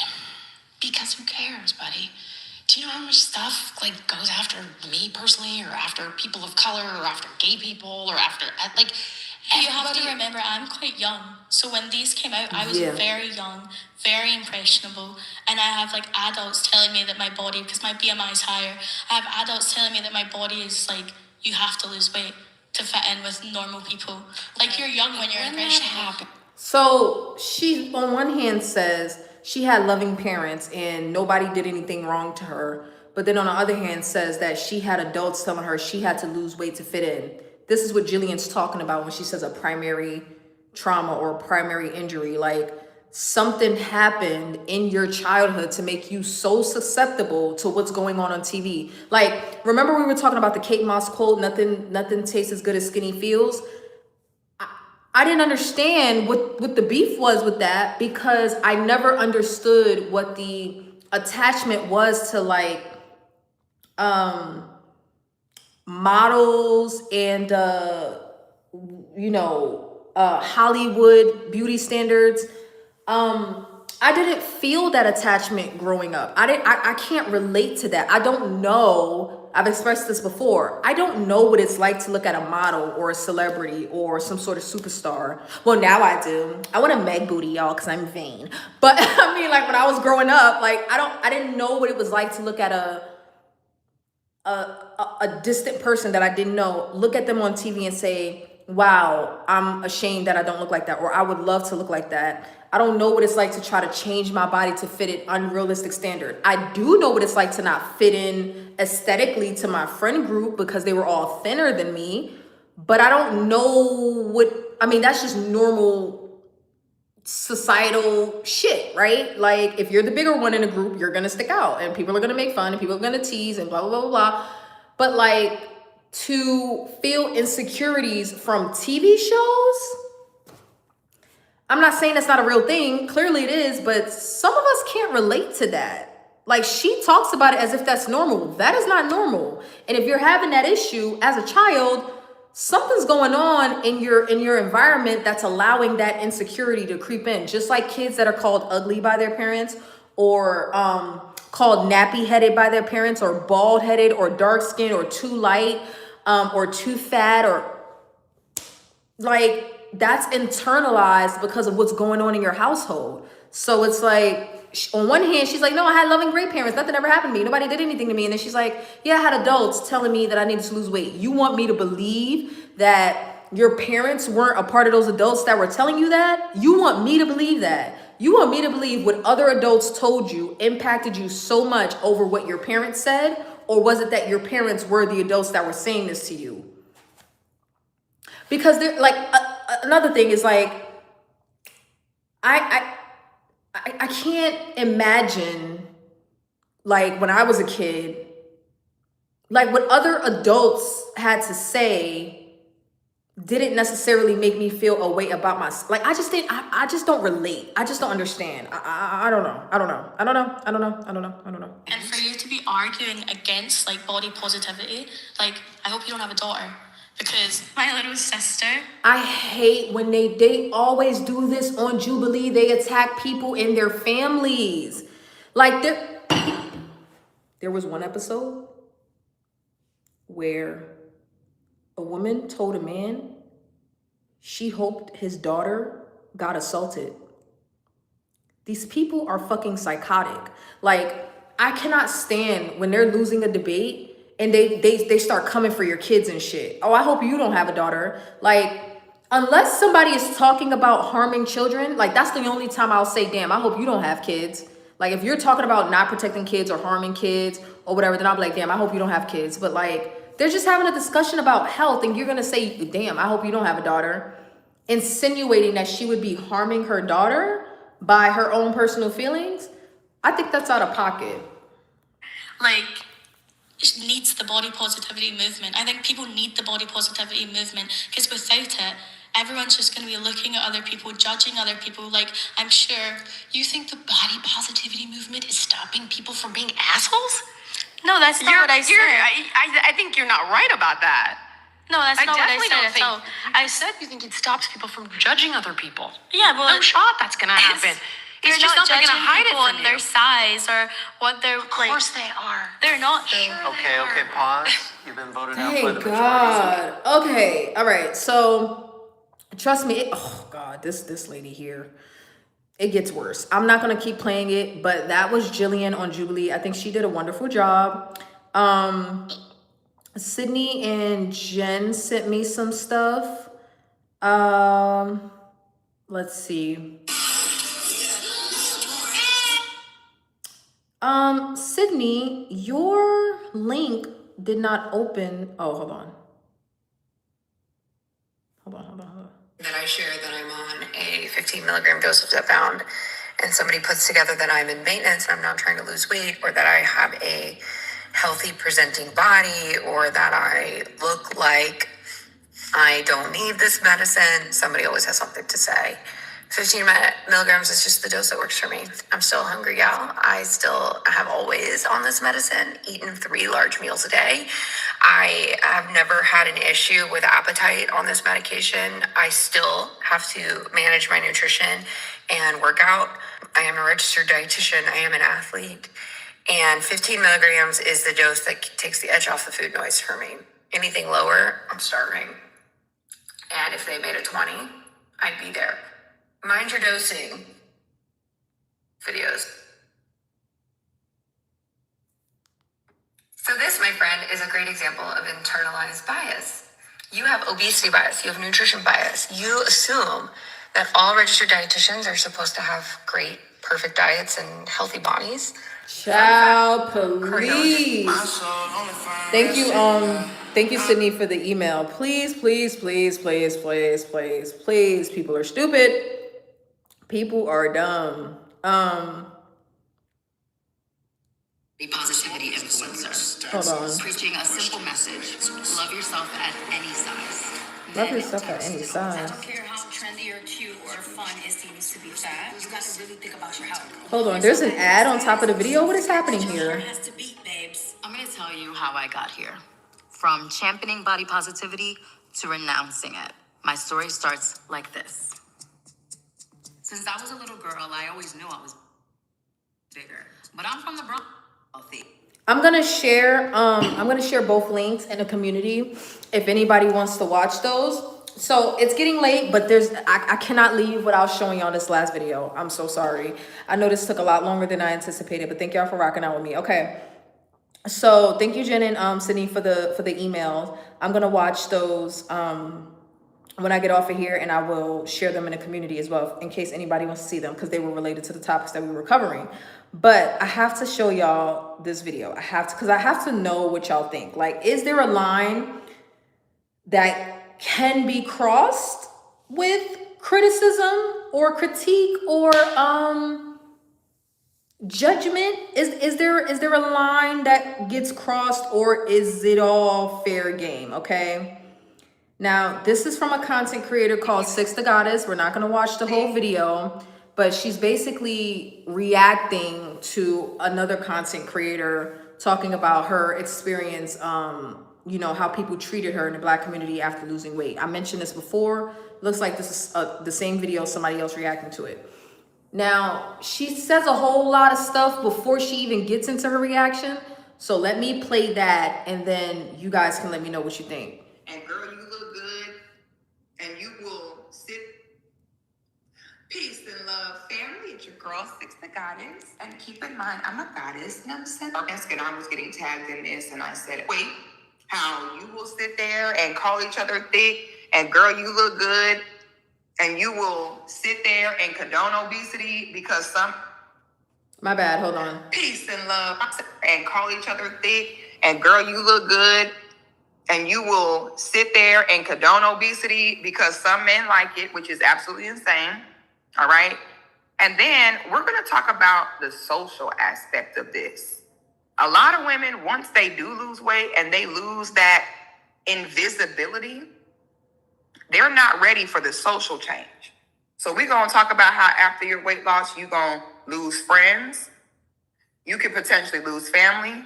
And if you do have a man, I ain't gonna hold you, you could potentially lose him because he might be like, listen, baby, I ain't sign up for you to look good enough to give me competition. So, trigger warning. If your feelings are hurt easily, okay, if you sensitive to tone, because I am gonna talk how I want to talk, go ahead and click up off of this, okay? And I say that because a lot of big women don't understand that a part of the reason why you're big is because you have an issue with digestion. And I'm not talking about just food digestion.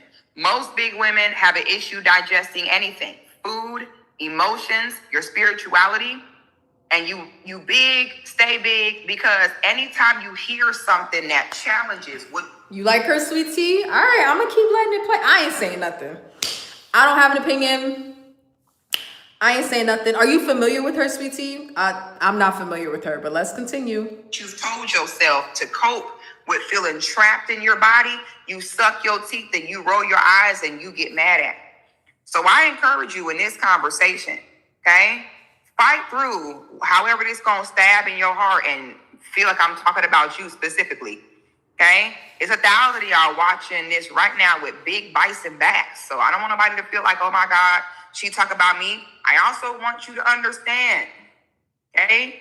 This conversation is not, she thinks she better than me. No, I do not. Hate when y'all do that. Let's stick to the subject. Don't make this about me. Okay, 36 years old. I still fit into the jeans I wore in high school. Okay, my 20-year reunion is coming up. Almost every girl I went to school with is big now. Okay, so when I'm telling y'all this from experience. Okay, and I'm telling you this as someone where I share my opinion on the internet for a living. Okay. But I encourage you, even when you hear something here that burn, fight through it and let's have the discussion. Now, the type of discussion we're going to have today about, fitness, your weight and things like that are the type of conversations I have in my Patreon. Okay, I have 2 Patreons, y'all. Real discourse, some new thoughts, and public discussions like the one we're about to create, supportive network of women. Okay. I have a second thing. Things are going on. This, why you losing all that weight, girl? You ain't got to lose all that. Oh, why are you doing that? And I want you to understand, why do women do that? Because our looks are our currency, period. I will forever stand by the notion, if you're a fat woman, you don't know how good life can be. And if you lived most of your life as a fat woman, you literally have no idea. There is a whole other world out there. I want you to understand that. So a lot of times when you see women discourage other women from losing weight and getting in shape, it's low-key like men that hate on each other because one has more money than the other. Okay? Now, remember I told y'all to remember the point about being superficial? Now we're a little vain over here, okay? We're a little vain. We're a little vain. This takes it up a notch. I'm not saying she's right. I'm not saying she's wrong. I ain't saying a motherfucking thing. I'm just letting y'all hear the words coming out of her mouth, and you guys can form your own opinion.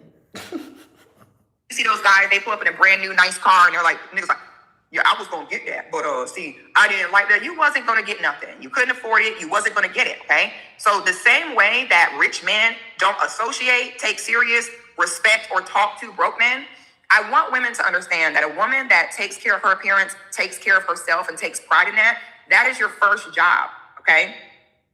The same way it's disgusting for a man to be lazy and broke and not work, I want y'all to understand, we as men and women, we move in duality. There is never or rarely something that applies to them that does not also apply to us. I tell women all the time, you not knowing how to make a proper meal, host, set a proper table is the equivalent of a man that don't know how to change a tire. Okay? You not having a decent grown woman makeup kit is the same thing as a man not having a screwdriver or a hammer in the house. You know, as Black women, we tend to run away from that level of discipline, and we don't want to be held accountable for what things should be a staple for you as a woman. Things like knowing how to do a decent hairstyle, knowing how to cook a decent meal, knowing how to put some makeup on your face are things that all women should understand. Okay? So when you see women who are big and they're discouraging you from looking good, it is to eliminate competition. Now, you can sit in your own world all you want to and tell yourself it's the inside that counts. You can sit there and tell yourself that you're more than your body and all that, this and the third. And after that, it doesn't matter. It's the same as people who say, oh, money don't matter. Well, then go sleep outside. Okay? I want to also make it known that it is way too common for Black women to have spent majority of their life going to work, going to school, going to church, and going home. Okay? It's so common that I don't think we understand how much it socially cripples you. Okay? I'm going to show y'all this video real quick so you can get a gist of what I'm talking about. She takes forever to get to the video. Our beauty as women, we as women, we're flowers. Okay, we're meant, a huge part of who we are is beauty. Okay, and when you are on a journey to be your best self, to not be a big, fat, wide back bitch, I'm gonna hold your hand. You are going to have to go through a series of a season. This your girl, Sweet Tea? Okay, because when you are disciplined in yourself and you take care of your number one job, which is your body, your skin, your face, your beauty as a woman, when you do that, you will begin to trigger people. A lot of women who are big and been big, you are used to being invisible. Nobody has an opinion on you. Nobody really goes out their way to want you around. It just doesn't happen. And as you lose weight and people start to take you more seriously because they see that you take yourself seriously, a lot of women fall short because they can't handle no longer being invisible. I've seen them become very paranoid, borderline schizophrenic when they start looking good and they're just not used to people seeing them now. Okay? It's a whole new world. All right? So I'm going to pull up this video. I want to show y'all this real quick. This is what I'm talking about when I say that I have a theory. She still didn't pull a video up. Women who are big and stay big, ain't even thinking about not being big, have bad personalities. They tend to have entitled personalities. They tend to have defeatist personalities, and they tend to be easily offended. They're offended by everything because every time they get offended, they can go make themselves feel better with food. Okay? Don't even get me started on the amount of women who are married and have been married for years who have now got on this internet and bragged about how fat they are and how much their man still pays the bills. I want y'all to understand, I'm gonna hold y'all hand. Majority of Black women have made marriage look so insufferable that men are doing campaigns to not do it. And a part of me cannot say that I blame them. I wish I would. First of all, I'm not married. So to some extent, it's like, I'm gonna stay out of it. But this was my dilemma earlier when I was like, you know, there's brutal honesty and then there's like the weaponization of like, you know, trying to target Black women specifically. And I'm not really sure which type of timing she's on. So I wasn't able to form an opinion, right? Is it brutal honesty that just may hurt some feelings? Or is it like, you just want to talk down to Black women? I don't know. You guys, I don't know. Y'all let me know what y'all think. Be a man with a fat wife, period. You're not going to disrespect me by sitting there being fat. There is this weird notion that the single girls are supposed to be out looking better than the married women. I'm going to hold y'all hand. Married women should look way better than single women. You're allegedly supposed to be covered and have less responsibility, okay? If y'all are in marriages that don't allow you to have time to hit the gym 3 times a week, are you really in a marriage? Okay?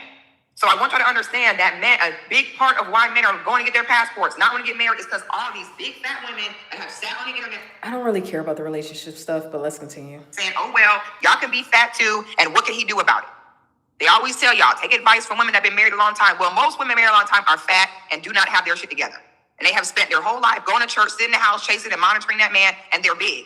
And they'll tell you it's the end. Is being fat a reflection of not having your shit together? Asking for a friend. I feel like I asked a question like this recently. What did I ask?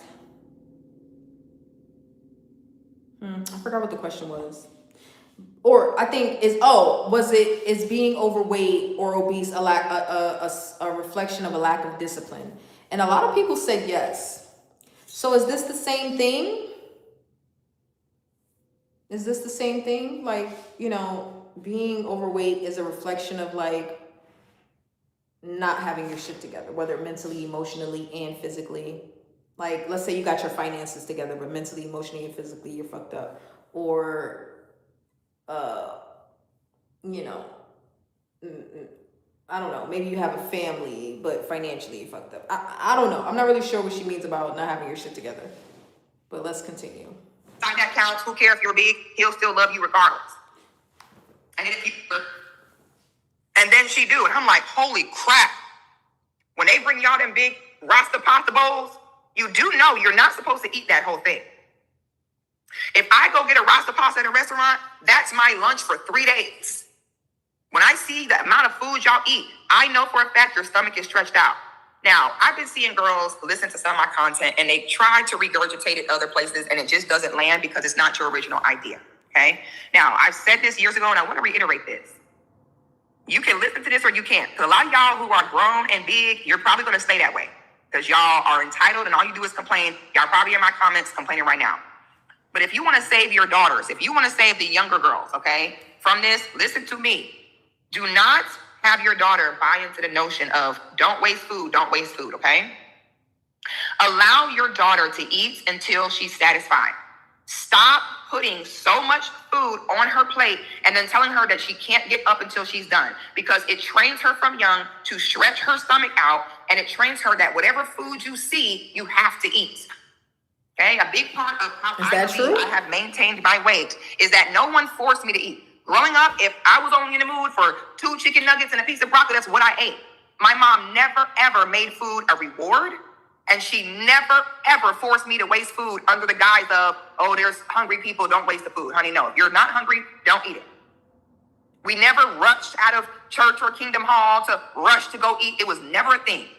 I never saw the women in my family only get dressed and only look cute to go to church and eat. I saw them do it for themselves.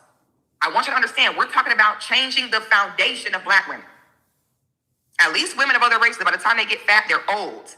We be fat at age 10. I've seen 10-year-old Black girls that went...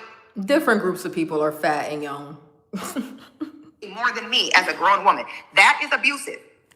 And what I'm saying is that once I see you big, I know there's a lot of things after that are...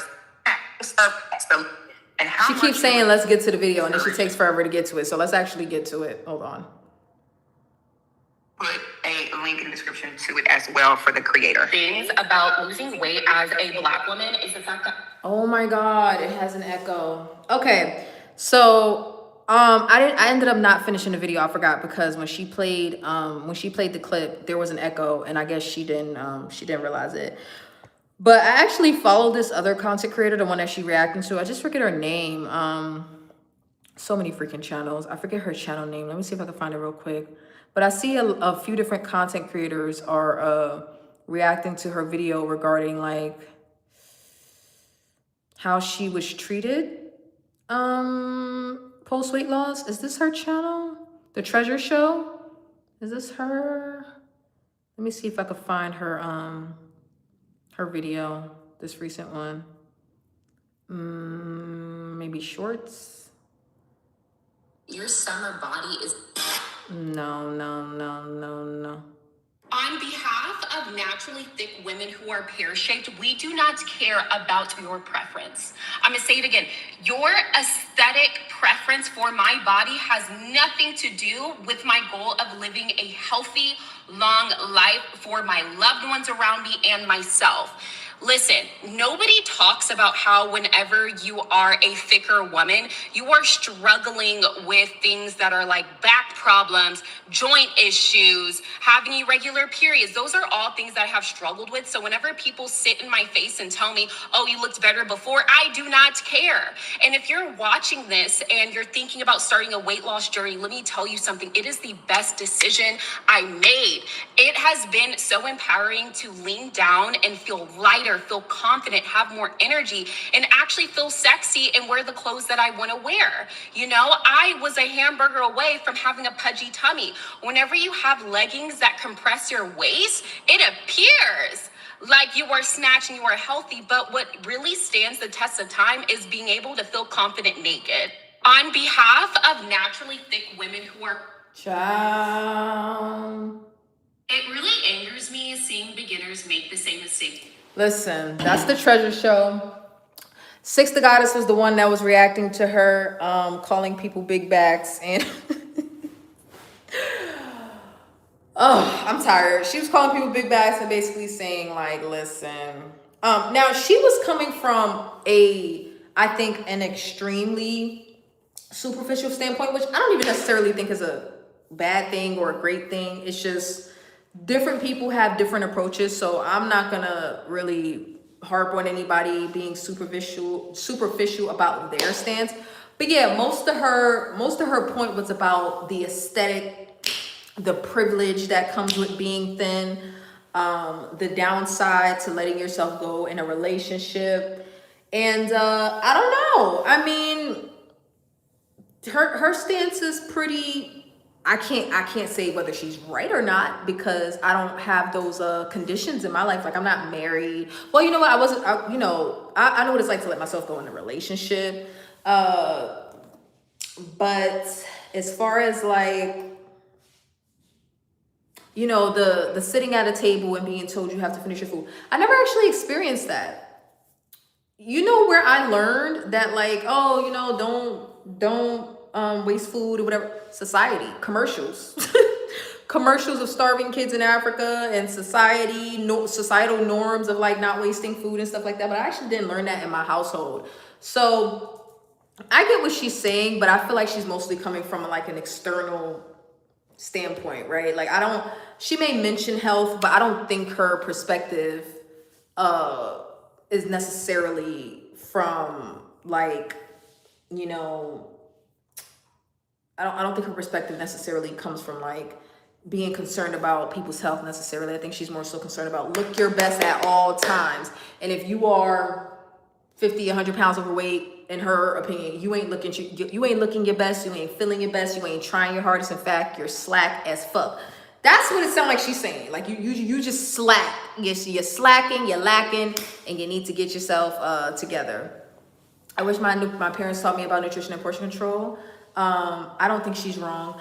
No, I don't think she's wrong. Well, I mean, I can't relate, so I don't know. But if I had to guess, like, as far as like, I've heard people say, I was taught to finish my food or else, or I couldn't get up from the table until I finished my food, and that caused some disordered eating. So I've definitely heard people say that. So I believe that that's a real thing. But I mean, as far as like people's parents teaching them and stuff, I just feel like, especially with those of us that have older parents, they didn't know no better. So it's kind of up to us for those that, you know, that have kids now. It's like, because I've even heard not heard, but some of y'all have even said, well, I didn't know better with my first kid, but I definitely did better with my second kid. Or some people that, you know, ended up with overweight kids are like, you know, had I known better, I would have done better. I know better now. And I try with my kid now, but I just didn't know when I was pregnant. I didn't know when they were young. I didn't know, you know what I mean? So it's like, I really think that education would do people a very, you know, would be a great service. And not just for parents, like, you know, the kids should be educated, just like in Japan. The kids should be educated in schools about, you know, what foods they should and shouldn't eat. But unfortunately, the schools are ran by the government. The food, you know, nutrition plans, the food pyramid is all by the government. So the guidance is not always going to be the best, which means parents need to learn better. Society just overall needs to do better. But I just wanted to put that out there for the skinny talk lovers. If you like some superficial, get in your face and tell you to unbig your back, Six the Goddess might be your girl. She's not my cup of tea, but I am not,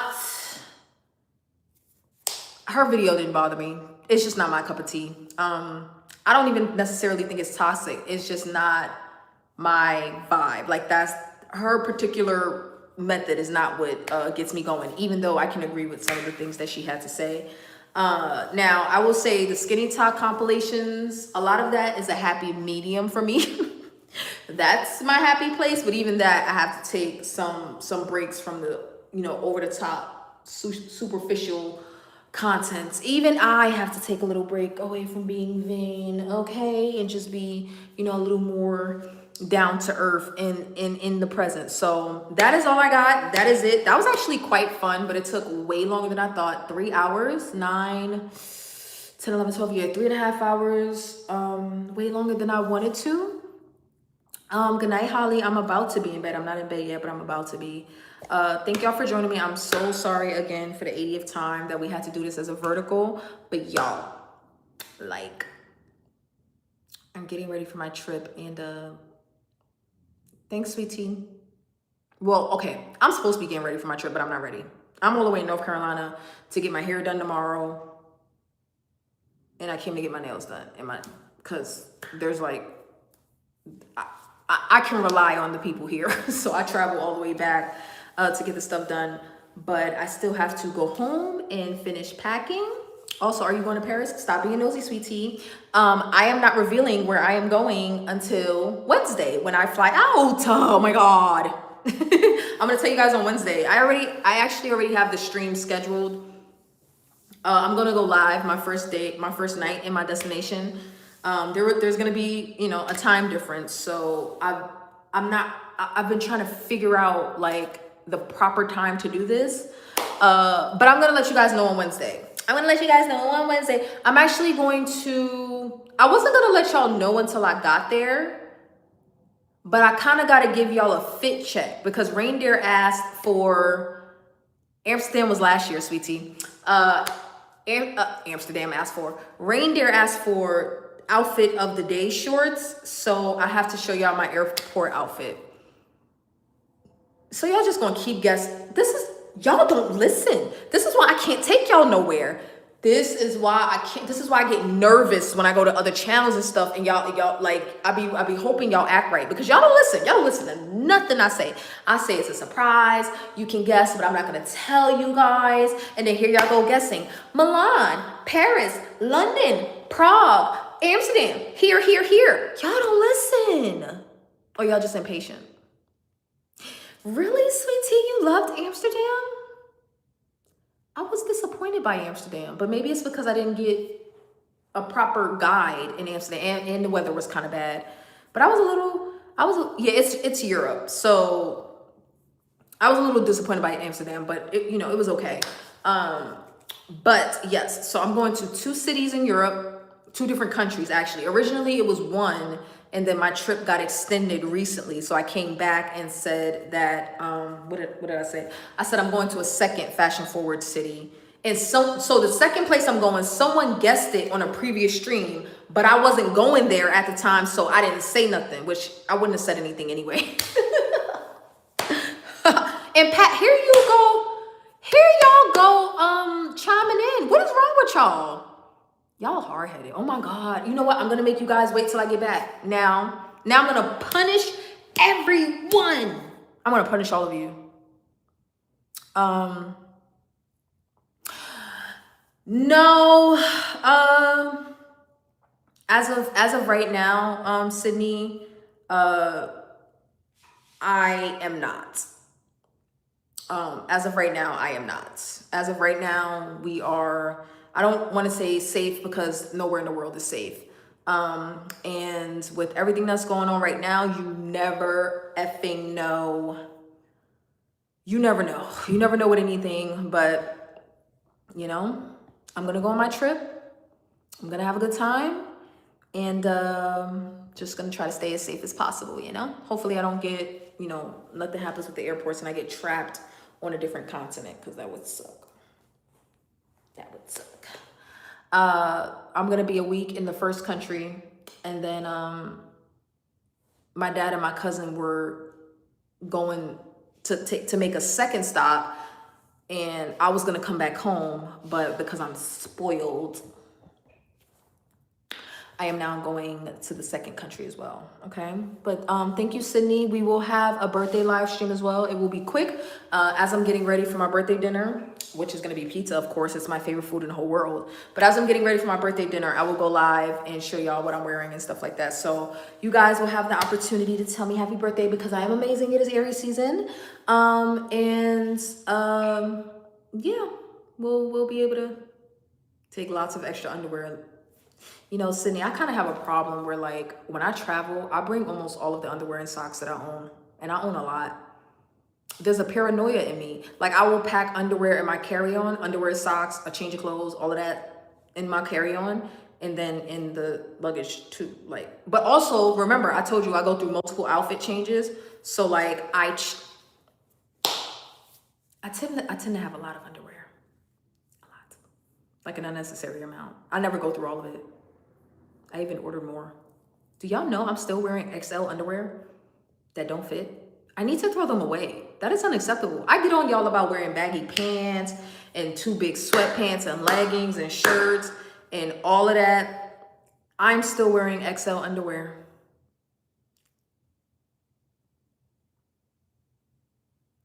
I should stop doing that. I actually just took 3 of my bras to a tailor to get resized. Now I haven't tried them on yet. I just picked them up today. So I don't know if they did a good, I hate you, sweetie. Oh my God, sweetie, stop. I should just ignore you. You're such a distraction. I got 3 bras resized, and I don't know. I don't know if it was shut up. Leave me and my granny panties alone, Sydney. I don't know if they're gonna fit right or not, and I was hoping to get sized at Nordstrom while I was here. It didn't work out. I just ran out of time. I threw my large panties and bought all new. Now I did throw my XL and double XL bathing suits away, but like, I'm just now 18 months later, buying size medium underwear. Like a couple of days ago for the first time. Because I realized it was ridiculous. Like, I was packing my underwear and I was packing extra large underwear, and I'm like, Shadarylyn, let's talk. You're being unreasonable at this moment, and I'm gonna need you to get some new underwear. You know, I'm just gonna need you to get some underwear. So I went on Amazon and got some. I didn't get no fancy schmancy. I just went and got some cotton boxer briefs and bikini, you know, the different cuts, whatever, regular underwear. So I'm attached to my extra large underwear, but they are very ugly now. I'm not gonna lie, they're very ugly. Quite ugly. Like, they don't even cover nothing because they don't fit. It's sad, actually. I even had to get smaller socks. 5 for $35 underwear. I just ordered a new body shapewear from Skims. I haven't tried it on yet. I'm just assuming it's gonna fit. I just put it in my bag to take with me.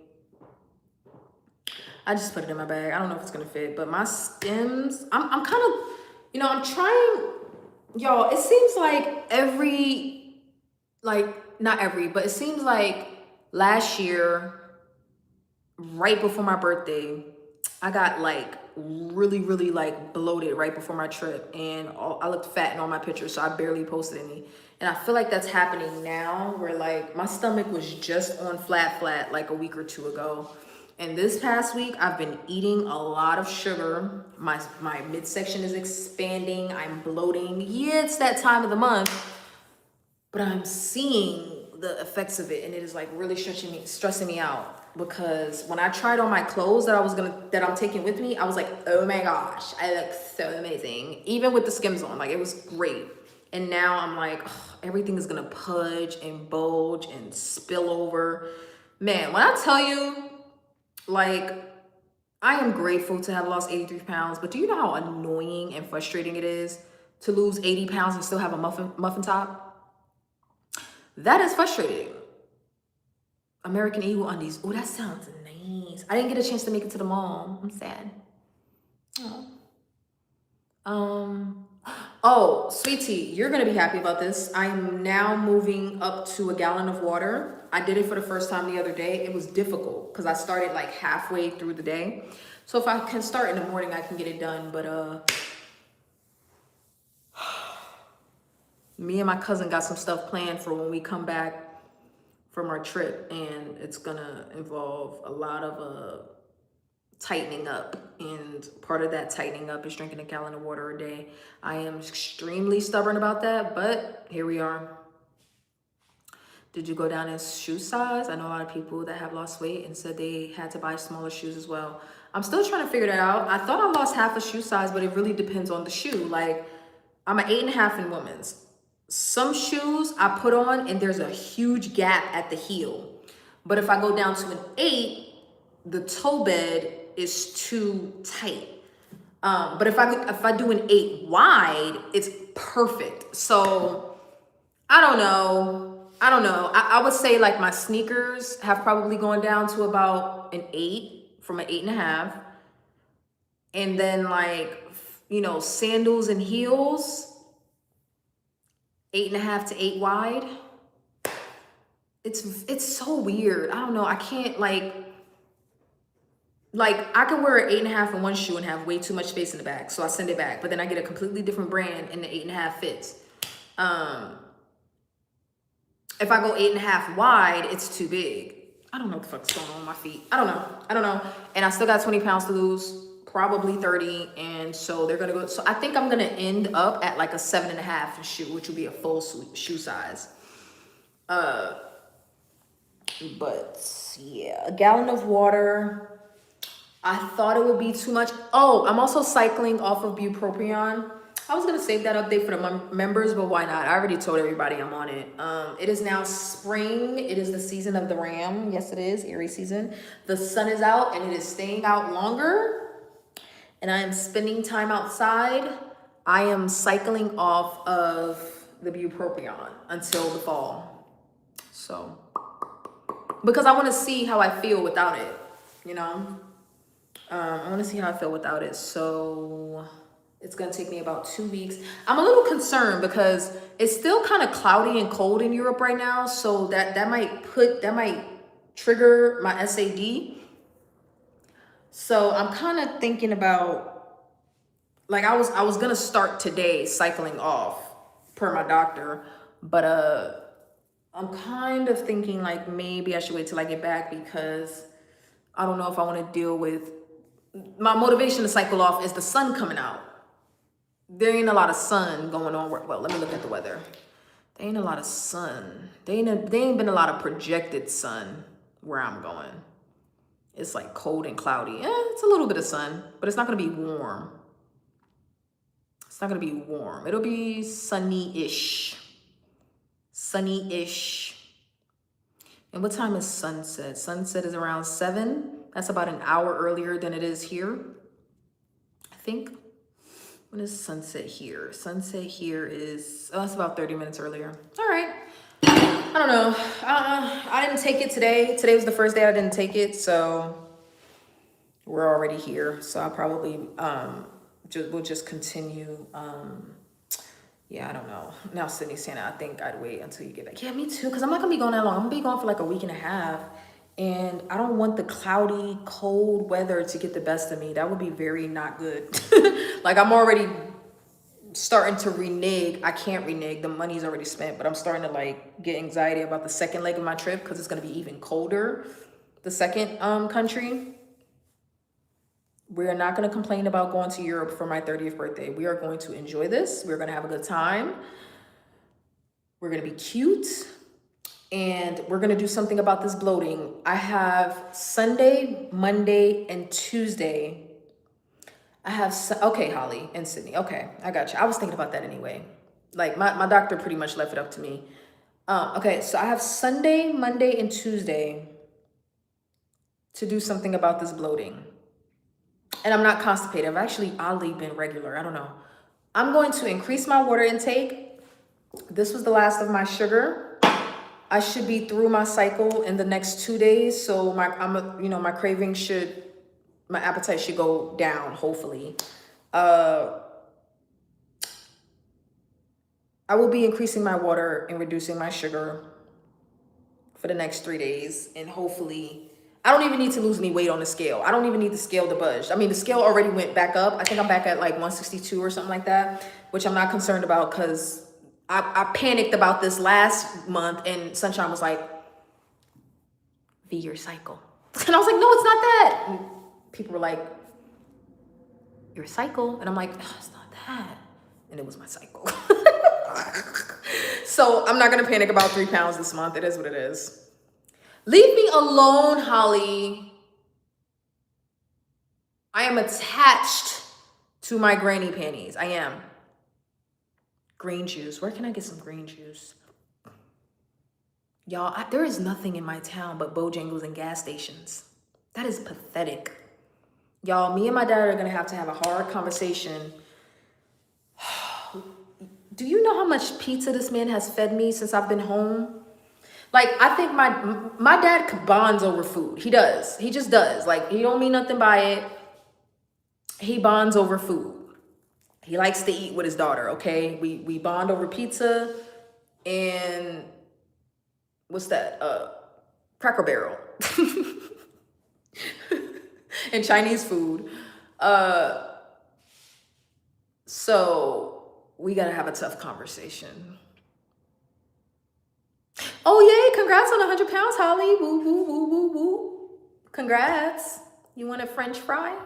You want a celebratory cold Nathan's French fry? Or a cold chicken wing? Yay.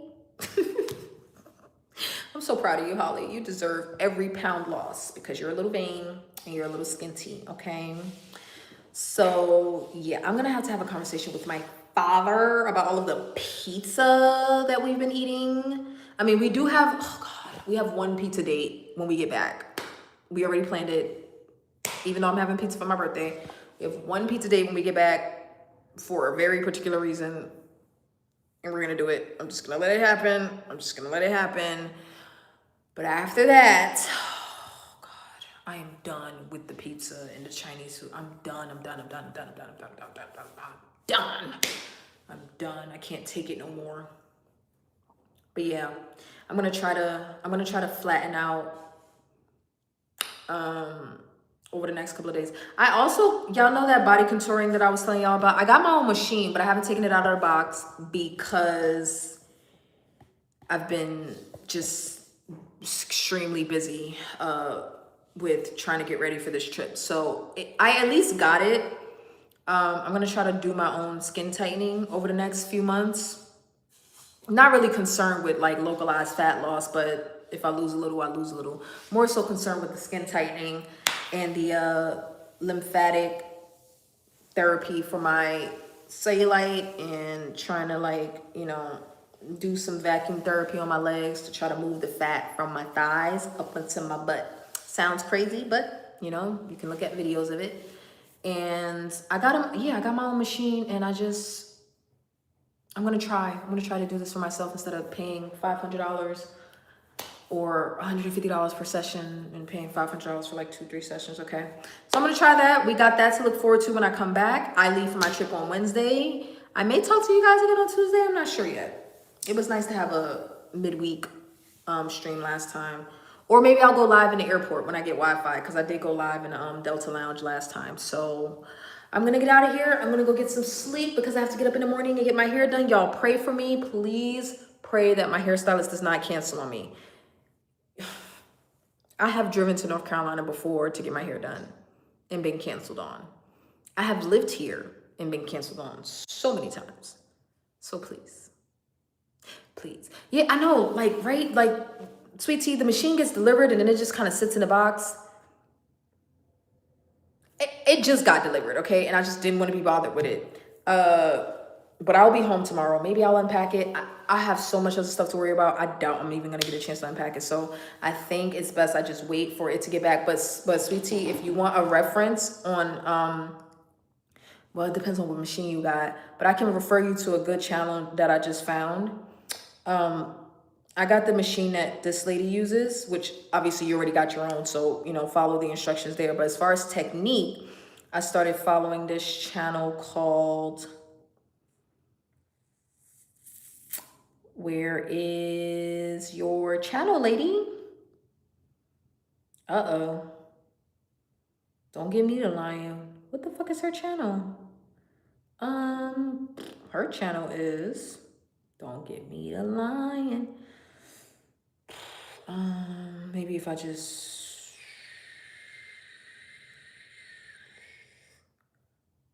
okay, I lost her channel. I'm subscribed to her, so she's gonna pop up in my algorithm at some point.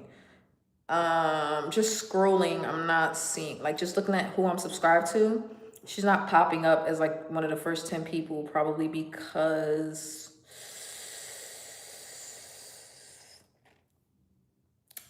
I don't watch her channel every day. It's a little weird. It's a little weird that she's not up here. I don't know. When I find it, I'll share it in the community. All right. Let me get out of here. I love you all. I will see y'all either at the airport or as I get ready for the airport or the day before the airport. I'll see y'all at some point, all right? And if you're wanting to know what country I'm going to, you will have to check back on Wednesday, okay? I love you all. Have a good night, everyone. Bye.